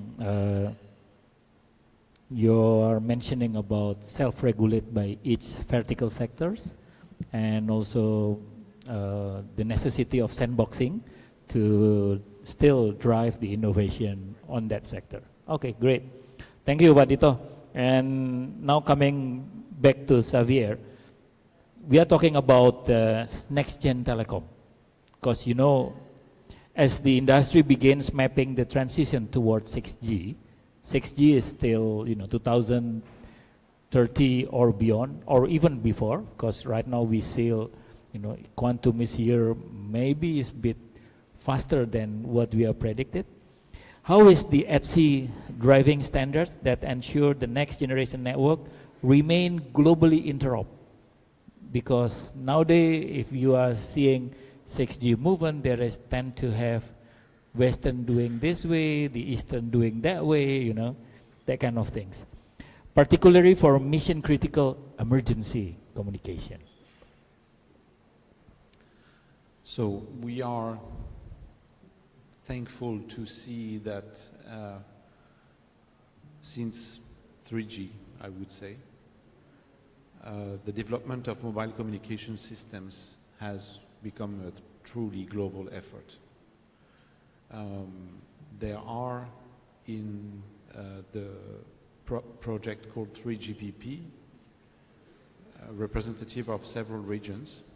It is true that Southeast Asia is not well represented in 3GPP. There are possibilities for any company in Southeast Asia to be present in 3GPP, but they will have to go through one of the regional partners in 3GPP. So ETSI could be a way to access 3GPP for Indonesian companies, for example. Asia is looking 6GPP actually, no longer 3GPP. Yeah, we have stopped this because we call it 6GPP 2000. 6GPP 2020. But the idea is, so now I forgot the question. The question is regarding 6G, mapping the transition towards 6G, Yeah. how you drive the standardization for towards 6G, yes, to become unified again. Exactly. So we have something which is very precious today, and that's one single and globally harmonized standard for mobile communications. 5G, now 5G advanced, and 6G is in the making now.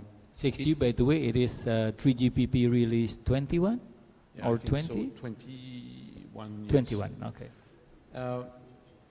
But it has historically always been the case that everybody said, I want to be the first in the race for 3G, in the race for 4G, in the race for 5G. So there is this strange ecosystem where everybody's competing, but everybody's collaborating as well. And it is in the interest of everybody to have an interoperable system. So these two ambitions coexist, and 3GPP has been offering a platform that managed, in the end, to create consensus around one technical solution. We have seen attempts in the past, even for 5G, to have maybe domestic flavors of 5G. We have seen that in India. But in the end, everything has converged in 3GPP. Maybe there have been some, especially tense coffee breaks. But ultimately, consensus was prevailing. And so we really say that we want to leverage this 3GPP platform to create that global consensus. And everybody can compete, but we compete on a fair level playing field around one single standard. Thank you. Okay, so you still drive 2GPP as a common standard for all of this. Thank you, Xavier. Come to Sebastian Vogel. Regarding cross-section harmonization, Sebastian, smart infrastructure, you know, previously Xavier is talking about IoT ecosystem. There is a lot of variant of it, and inherently require convergence across multiple sectors.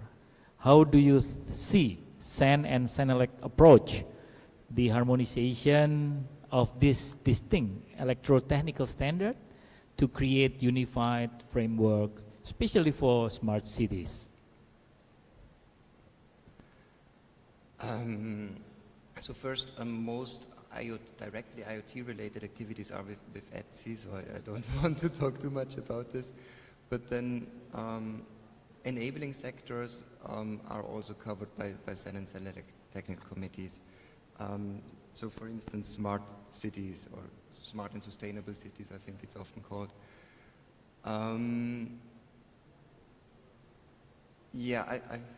What was the question?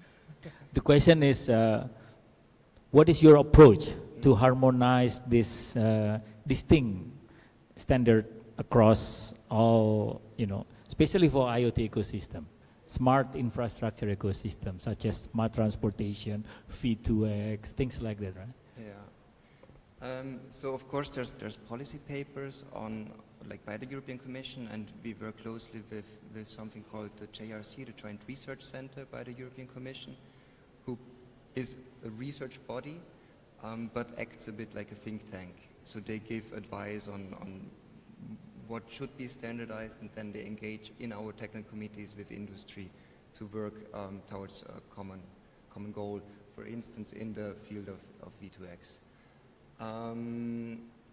Because in V2X there is still two standardization, try to,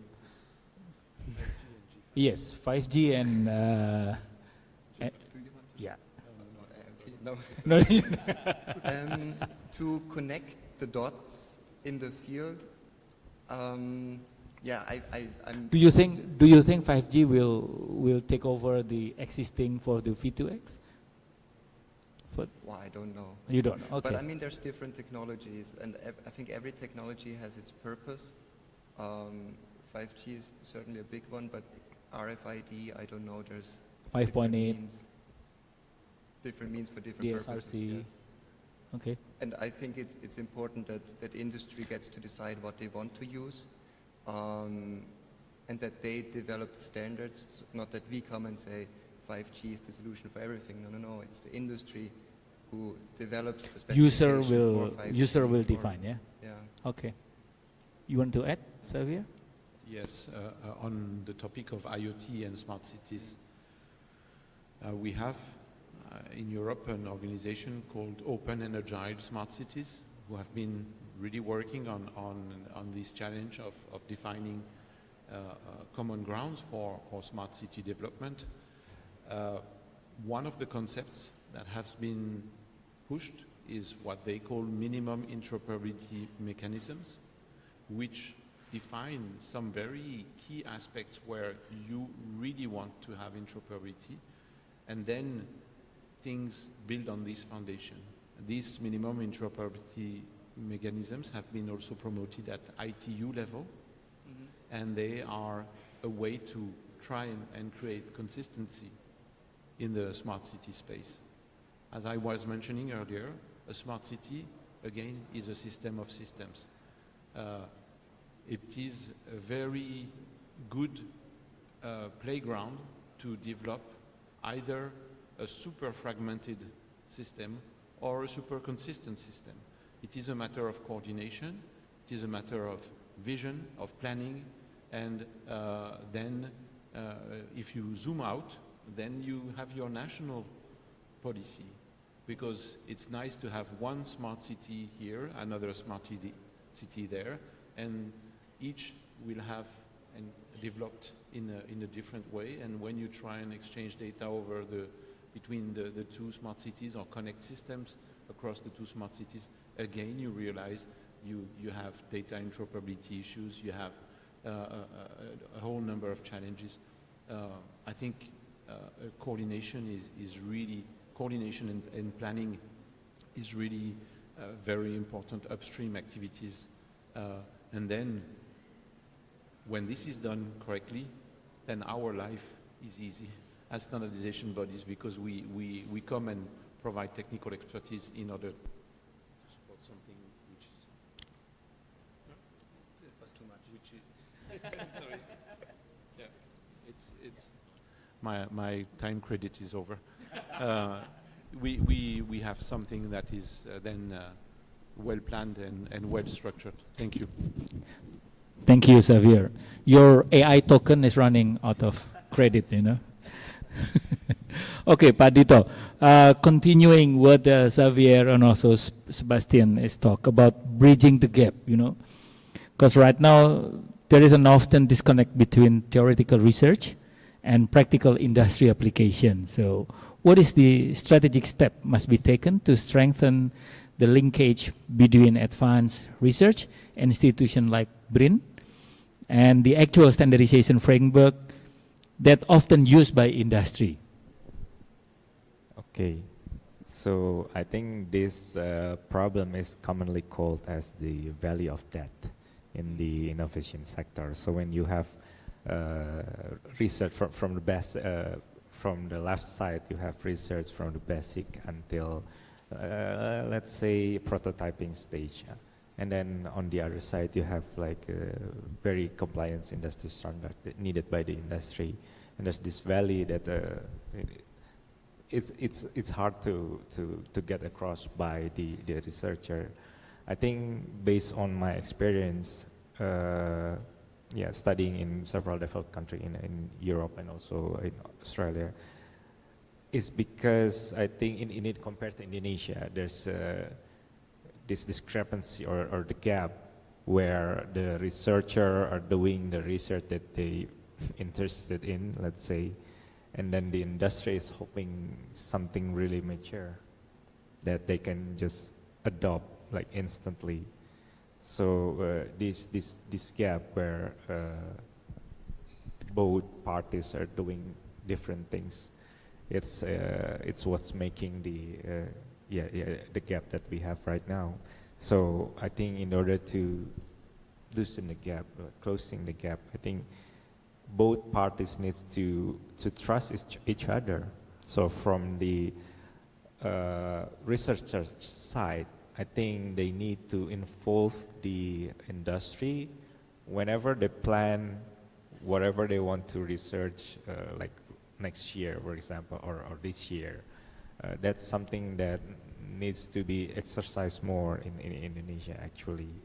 And also from the industry side, for example, what I can see from industry in Indonesia, whenever they want to develop something, they create their own, for example, team, or probably hire, I don't know, from international vendor.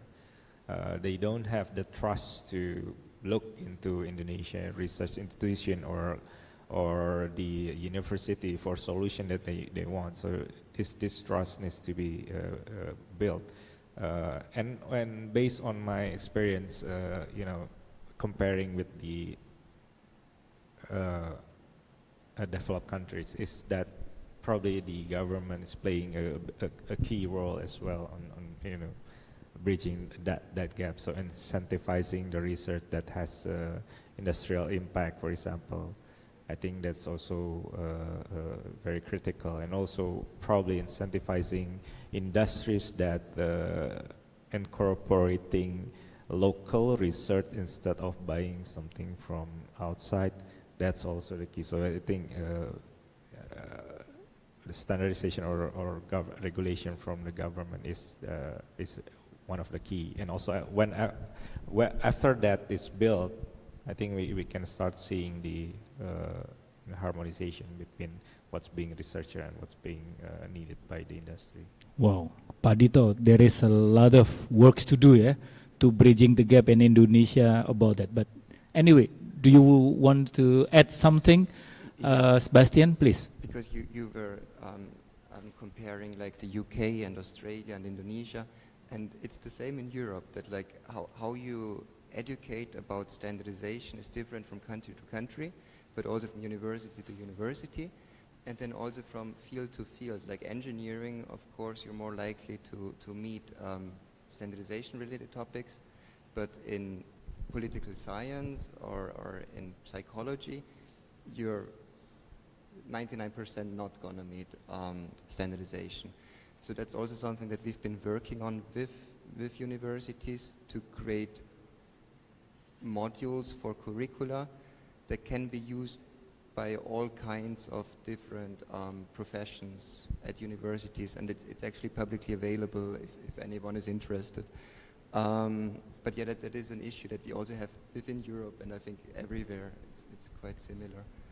And maybe a note on that as well, because I don't know how it is in Indonesia, but in most European countries, standards are freely available to universities and research institutes. And I think that's also something that is really important, that students who are interested can actually access the standards and build on this research. Here, national standardization, you must buy. Yeah. Okay, go ahead. Go ahead, Xavier. I just want to make the very usual advertisement I make for Etsy. In Etsy, all standards are free. So it's no free lunch, yeah? No, we don't want to create a barrier through sales of standard for SMEs, for researchers, for students, and we think it is a decision maybe that was a painful one to take, but that we took a long time ago actually. But now we have gotten rid of this aspect of having to make money with the standards. It's just a side comment. I think what's very important also is that the standardization organizations, it could be CEN, CENELEC, ETSI, or BSN, they have this potential of creating an interface between the research world and the industry. Industry, yeah. And it is important to allow people from these two worlds to be together and understand the standpoint of each player, I would say. And we also need to have this, as you said, Sebastian, this education about standardization also within the research community, so that when you do research, you automatically think about what could be feeding standardization from your research. And you also have to accept that it should not be a dogma. Not everything that comes out of research needs to be in standardization. It is a matter of just being sensible. So yes, we need to create this interface, that link, because at least in Europe, government, and I'm pretty sure it's the same in Indonesia, government funds research, government funds standardization, and government wants to make the best use of its money. So they want the research of, they want the result of research to be fed into standardization when it is relevant. So we need to make this work. Thank you, Xavier.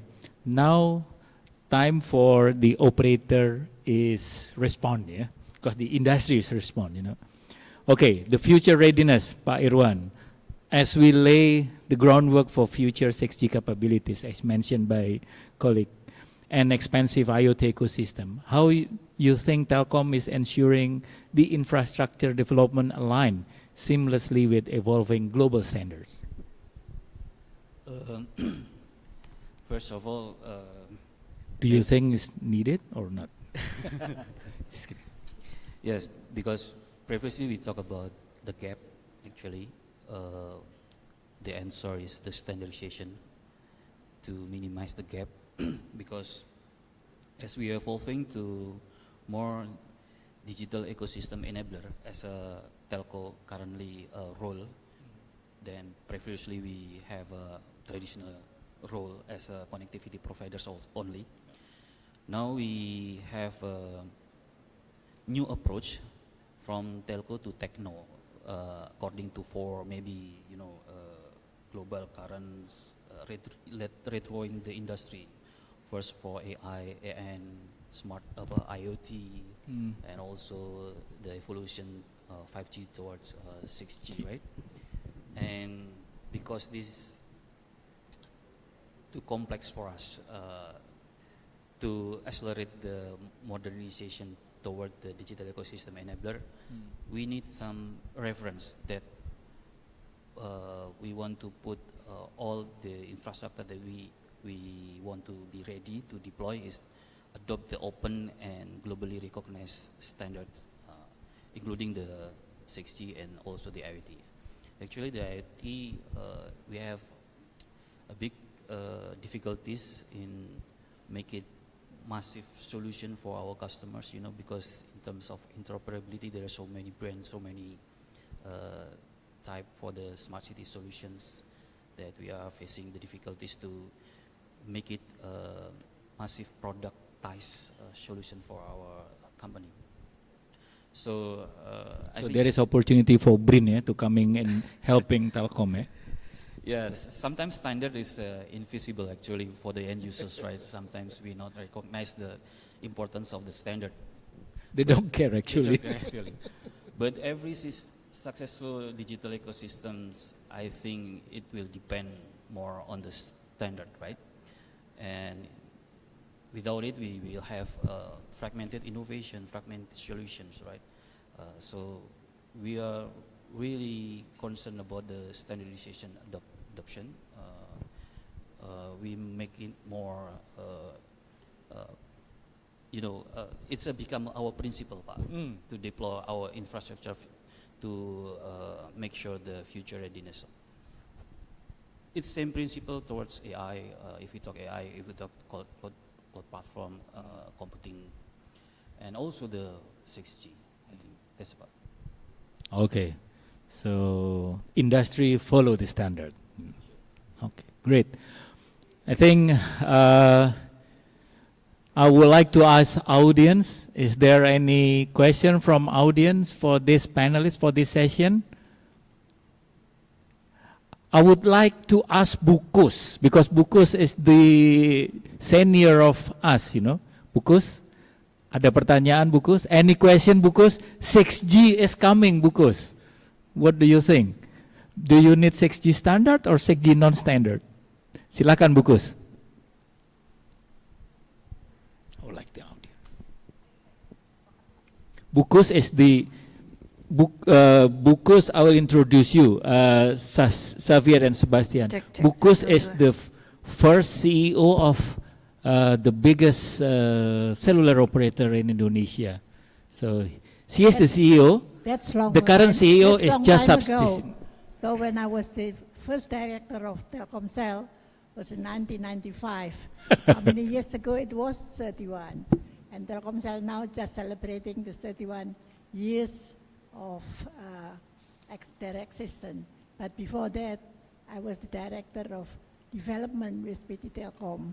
Therefore, since Telkomsel is belonging to Telkom and Indosat, and Telkom is 51%, and Indosat is 49%, then the first director have to come from Telkom.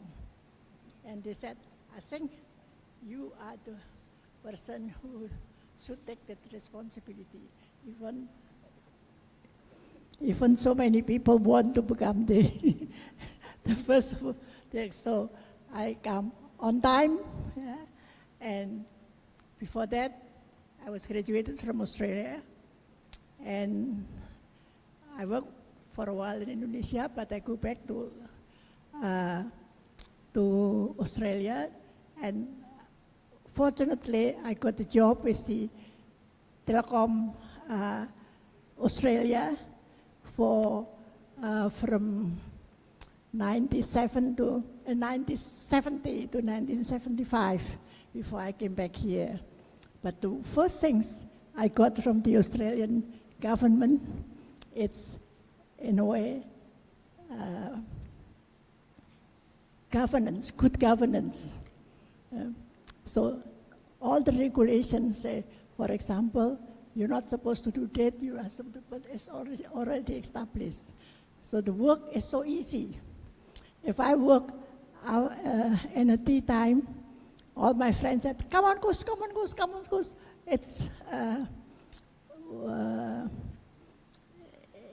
break time, free time. You know? And also, you know that it's not belonging to you, you're not doing it. But certain days, for example, Kus, that is finished already. Our work, even though our work is only very small, If an architect, you can say, that's my building. But an engineer, I'm an engineer, that's our work.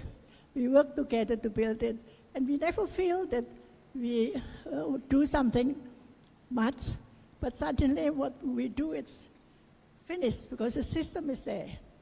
What I get there, it's that system actually come to me because I work first in Indonesia again in 1975, and they call it Telnus. Telnus is the all the project of PT Telkom, including the Palapa satellite domestic, and our office is in Hotel Wisata in the 6th floor. And all the project, it's also in one time. But what we think is everybody work there and cooperate there, and Telkom at that time, it's actually in a high, what do you call it? Because we have, when the satellite domestic is built, it's not only the satellite is on air, but cross many companies and build our ground station. We call it SPK, Stasiun Bumi Kecil, Stasiun Bumi Menengah, and Stasiun Bumi Besar, I think. And why now we not at that stage when we build something, we also able to develop our local companies.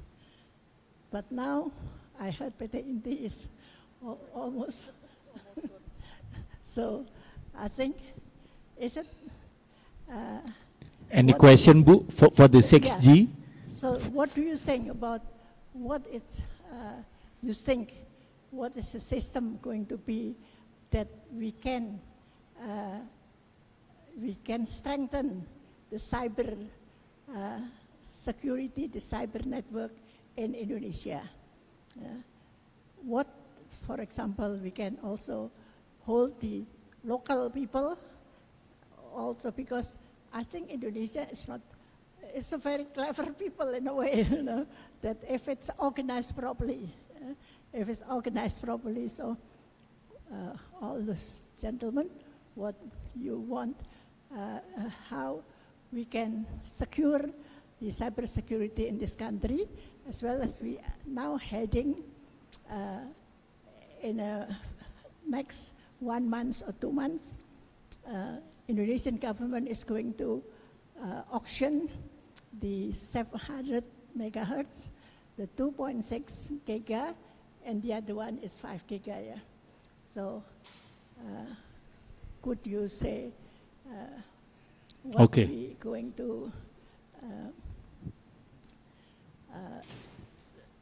fulfill this, you know, with the better Indonesian industry for the ICT. Okay, thank you, Bukus. It is a great honor to have your question. The question is how to ensure the cybersecurity for all nations in Indonesia facing the new technology that coming, like 6G, 5G, beyond 5G, and so on. So anybody would like to take this question?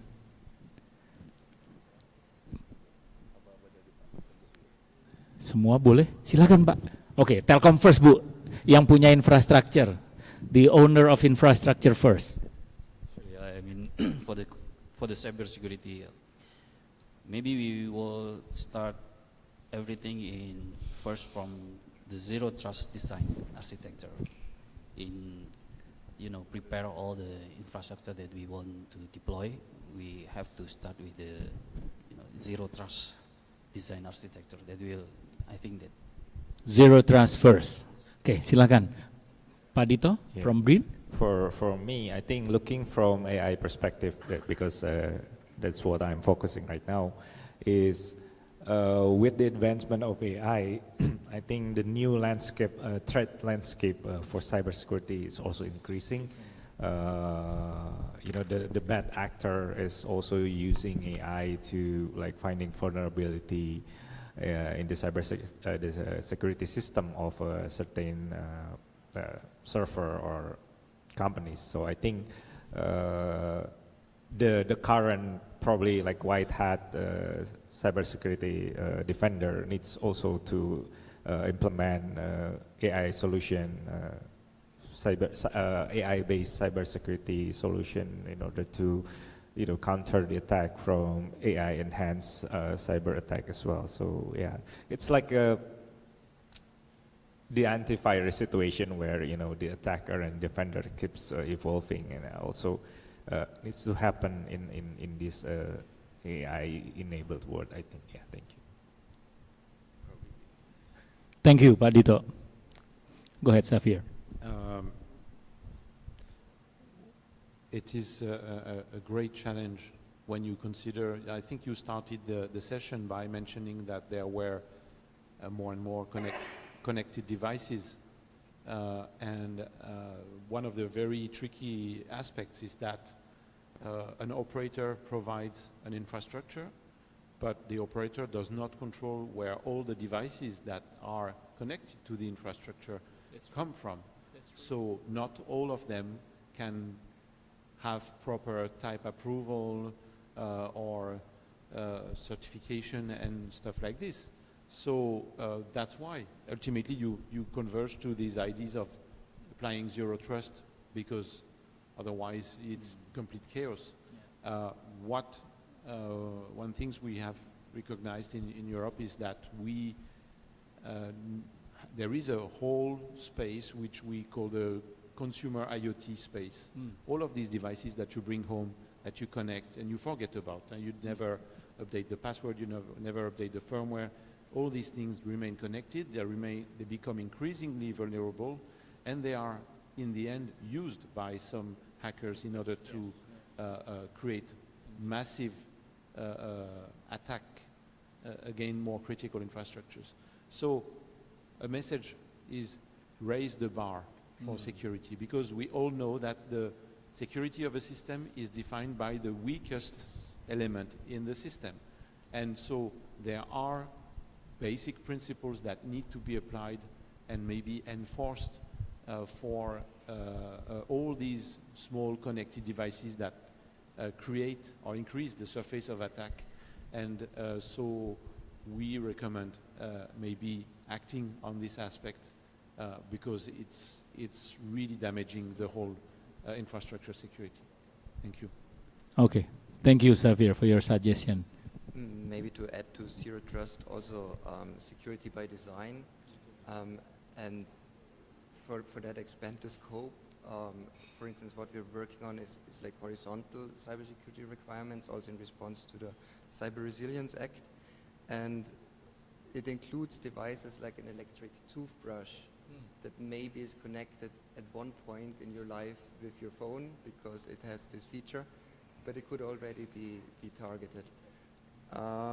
So expand the scope as well, but then I think it's also very important clear information to users, because in the end everything breaks because a human is behind it. The software does exactly what it's intended to do, but the humans are at the core of developments. So human is the core, yeah. Okay, thank you for your all explanation. Jadi begitu ya, Bukus ya. Kesimpulannya seperti itu. Okay. Oh, Pak Arifin. Okay, go ahead, Pak Arifin. There is one last question actually because our time is up. Silakan Pak Arifin. Thank you. Since the topic is regarding the infrastructure, so I'm just wondering if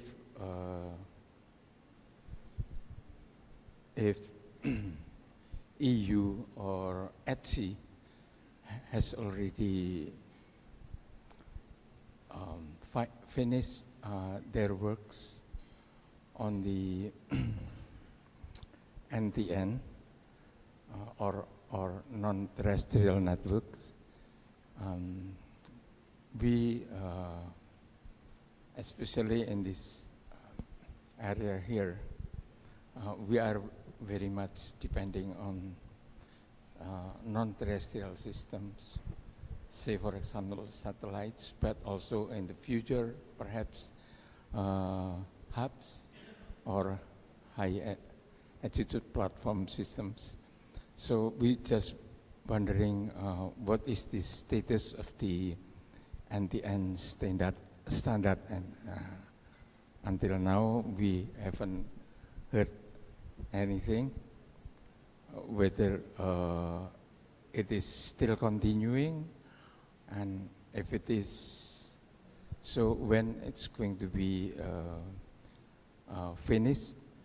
And last but not least, we would like to know what will be the hub's position. The reason we are asking this is that perhaps hubs can be achievable from the technical or technological point of view by a country like Indonesia.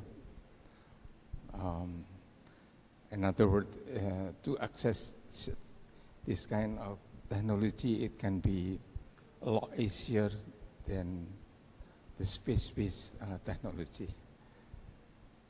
Hubs should be a part of the NTN, I suppose. Thank you very much. Thank you, Pak Arifin. So the question is regarding NTN and hubs. So how is the standardization and the status now? Non-terrestrial network, also high altitude platform.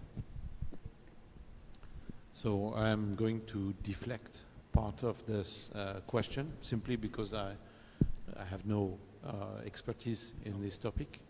I would suggest that maybe as a follow-up action to this meeting, we can think with the help of Sigit of organizing a focused discussion on NTN.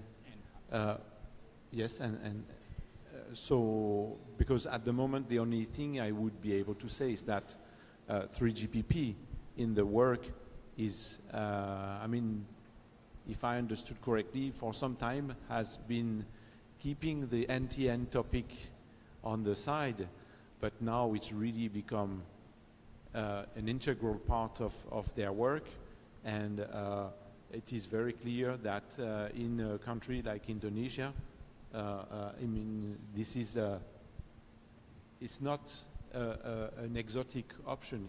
It's a must to bring proper coverage, considering the geography. So I know 3GPP is working on this, and so I think it should be part of the upcoming releases to be covered. But I would really recommend that we create a focused workshop on this with the right actors in 3GPP. Okay, so thank you, Javier. Akan dibuatin workshop khusus, Pak, untuk NTN sama hubs. Nanti Pak Sigit tuh, mana Pak Sigit? Pak Sigit yang nanti akan follow up. Okay, thank you. Ladies and gentlemen, since time is up, so give applause to all panelists. With this, then I can summarize that the next generation supposed to be interoperable, supposed to be standardized, and supposed to be collaborate among industry, researcher, and also standardization body as well to make all of our connectivity become interconnect, interoperable, and secure enough to our peoples. So again, thank you, and back again to the MC. Mbak, Okay, thank you Pak Teguh. Thank you to our distinguished speakers. May I invite all speakers to remain on stage for brief photo session. Okay, Pak Heru. Okay, Pak Heru. Okay. And please Pak Teguh, Pak Xavier to remain on the stage for key takeaway after this session. And also I invite Pak Sigit join to the stage after this photo session. Oke, Pak silakan foto. Oke, 1, 2, 3. Oke, sekali lagi 1, 2, 3.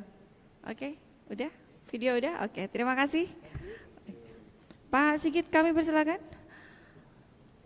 Okay, ladies and gentlemen, as we approach the conclusion of today's programs, we will now hear the key takeaway and next step from our distinguished expert. To summarize the key insight and highlight potential areas for future cooperation, please welcome Bapak Sigit, Bapak Teguh, and Mr. Xavier Pinoa. Gentlemen, the floor is yours. Yeah. 2 tokens. Oke, terima kasih. Assalamualaikum warahmatullahi wabarakatuh. So we are already reaching the end of the last session in this workshop. We discussed quite a lot.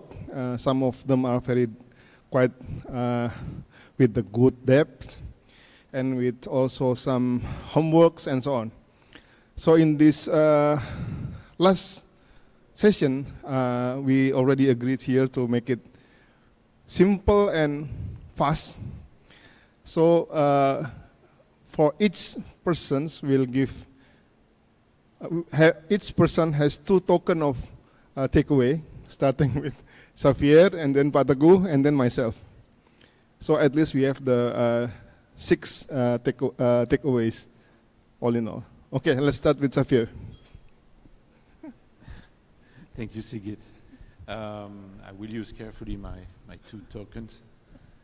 First thing, in my opinion, is that we see that there are so many common challenges, especially in the area of digital. It is very important to exchange information, to understand each other's use case and requirements. And so for that, my first takeaway is a probably very obvious one, but cooperation is key. It's not a matter of saying that, it's not a matter of mandatory alignment, but we learn so much from each other that we can build better solutions to common challenges. So cooperation indeed is key. And the other thing is, we heard a lot about security. We heard about privacy. We heard about skills that are needed in order to address the challenge of having a digital society and a digital economy. That means that the people are at the heart of this. It may be an industrial challenge, maybe an economic challenge, but people are ultimately using those systems or affected by those systems. And we need to make sure that when we work on these topics, we do not compromise on the interest of citizens. So being human-centric is also something that for me transpired through the discussions. It is a need for standardization, and we can also in Europe learn from Indonesia and also maybe share some aspects with Indonesia. Thank you. Okay, thank you, Xavier. Pak Teguh, please. Okay. Thank you, Pak Sigit. From this 3rd and 4th session that is moderated by me, I think the conclusion from all panelists is, number 1, we must work together, collaborate together, and to create this, what they call interoperable standardization among all of them, just to make the end user getting more secure. That's number 1. And number 2 is more convenience, because everything is depend on the user needs. So user need will trigger all the standardization that is driven by or written by standardization body, by the researcher, also adopted by the operator. So I think that is the most important conclusion from this 2 sessions. Whether it is going to be 6G, whether it is going to be post-quantum cryptography, whether it's going to be also the NTN, the HAPS, and so on and so forth. So that's from me, Pak. Thank you. Okay, thank you, Pak Teguh. And from myself, I have also 2 key takeaways. The first one is that in this one-day workshop, we confirm that there is a very good opportunity, to have the international technical linkage, international technical expert linkage between Indonesia and the EU. And to make it meaningful, the number 2 key takeaway is that the linkage should be on the targeted domains, so that it can lead to targeted interventions to bridge the gap.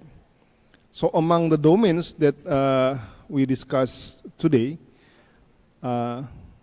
we can see that some common concerns like the AI, cybersecurity, and even the DPP, digital product passport, and so on. We need to dig further. What domains should be prioritized for this year and then the next year and so on, so that there is some homeworks from our workshop today. Is that okay with this? Is this 6 key takeaways? I hope so. So let's make it a day for today. Let's give applause to all of us. Saya kembalikan ke Mbak Wulan. Okay, terima kasih. Thank you, gentlemen, for the insightful reflection and valuable recommendations shared this afternoon. Okay, ladies and gentlemen, having heard the key takeaway and future priorities emerging from today's discussion, we now move to the final agenda of our program. Bapak Sigit Jarot dimohon untuk tetap di atas panggung. Please remain at the stage, Pak Sigit, untuk menyampaikan closing remarks. Sudah sekalian tadi mah, nggak usah lagi. Oh, oke, siap. Kalau begitu kita tutup saja semuanya, ladies and gentlemen. We have now arrived at the final agenda today.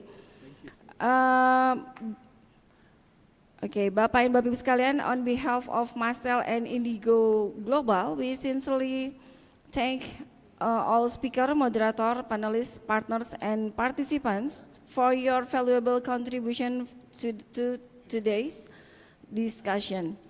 We hope that today's dialogue will further strengthen cooperation between Indonesia and the European Union in advancing digital standardization, interoperability, innovation, and digital trust. Ladies and gentlemen, this concludes our program. May I kindly invite you all, speakers, moderators, and distinguished guests, and all participants to join the official group photo session in front of the garden. Oke. Oke, Pak Ibu Kus, Ibu Woro, kami persilakan. Mr. Sander Heppert, oh sudah tidak ada. Bapak Sarwoto, Mr. Xavier Pinoa, Sebastian Vogel, Miss Emily Borgoa, Miss Zhou Hua Chen, Miss Elke Martens, Bapak Sigit Jarot, Bapak Teguh Prastia, Bapak Dito, Bapak Irwan, Bapak lainnya, Pak Ji, senior kita, Pak Arifin, Pak Yudi, kami persilakan ke depan, ke tamu-tamu yang lainnya, Pak Tronik, oke, dan Pak Yusuf, ojo menang baik Pak, silakan ke depan, silakan Pak, tidak terkecuali saya juga mungkin bolehkah?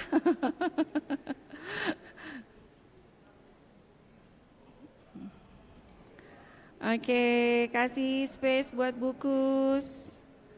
Atau mau ditambah kursi? Mau ditambah kursi kah? Oh cukup. Oke, siap. Oke, fotografer sudah siap? Oke ya, saya hitung ya. Oke. 1, 2, 3.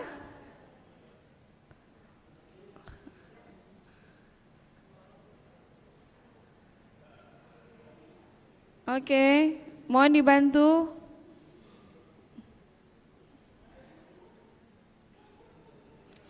Ayo, saya nggak tahu namanya, jadi saya nggak bisa manggil.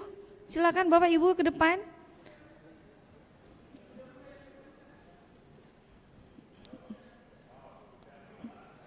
Oke, all participant. Oke, merapat. 36.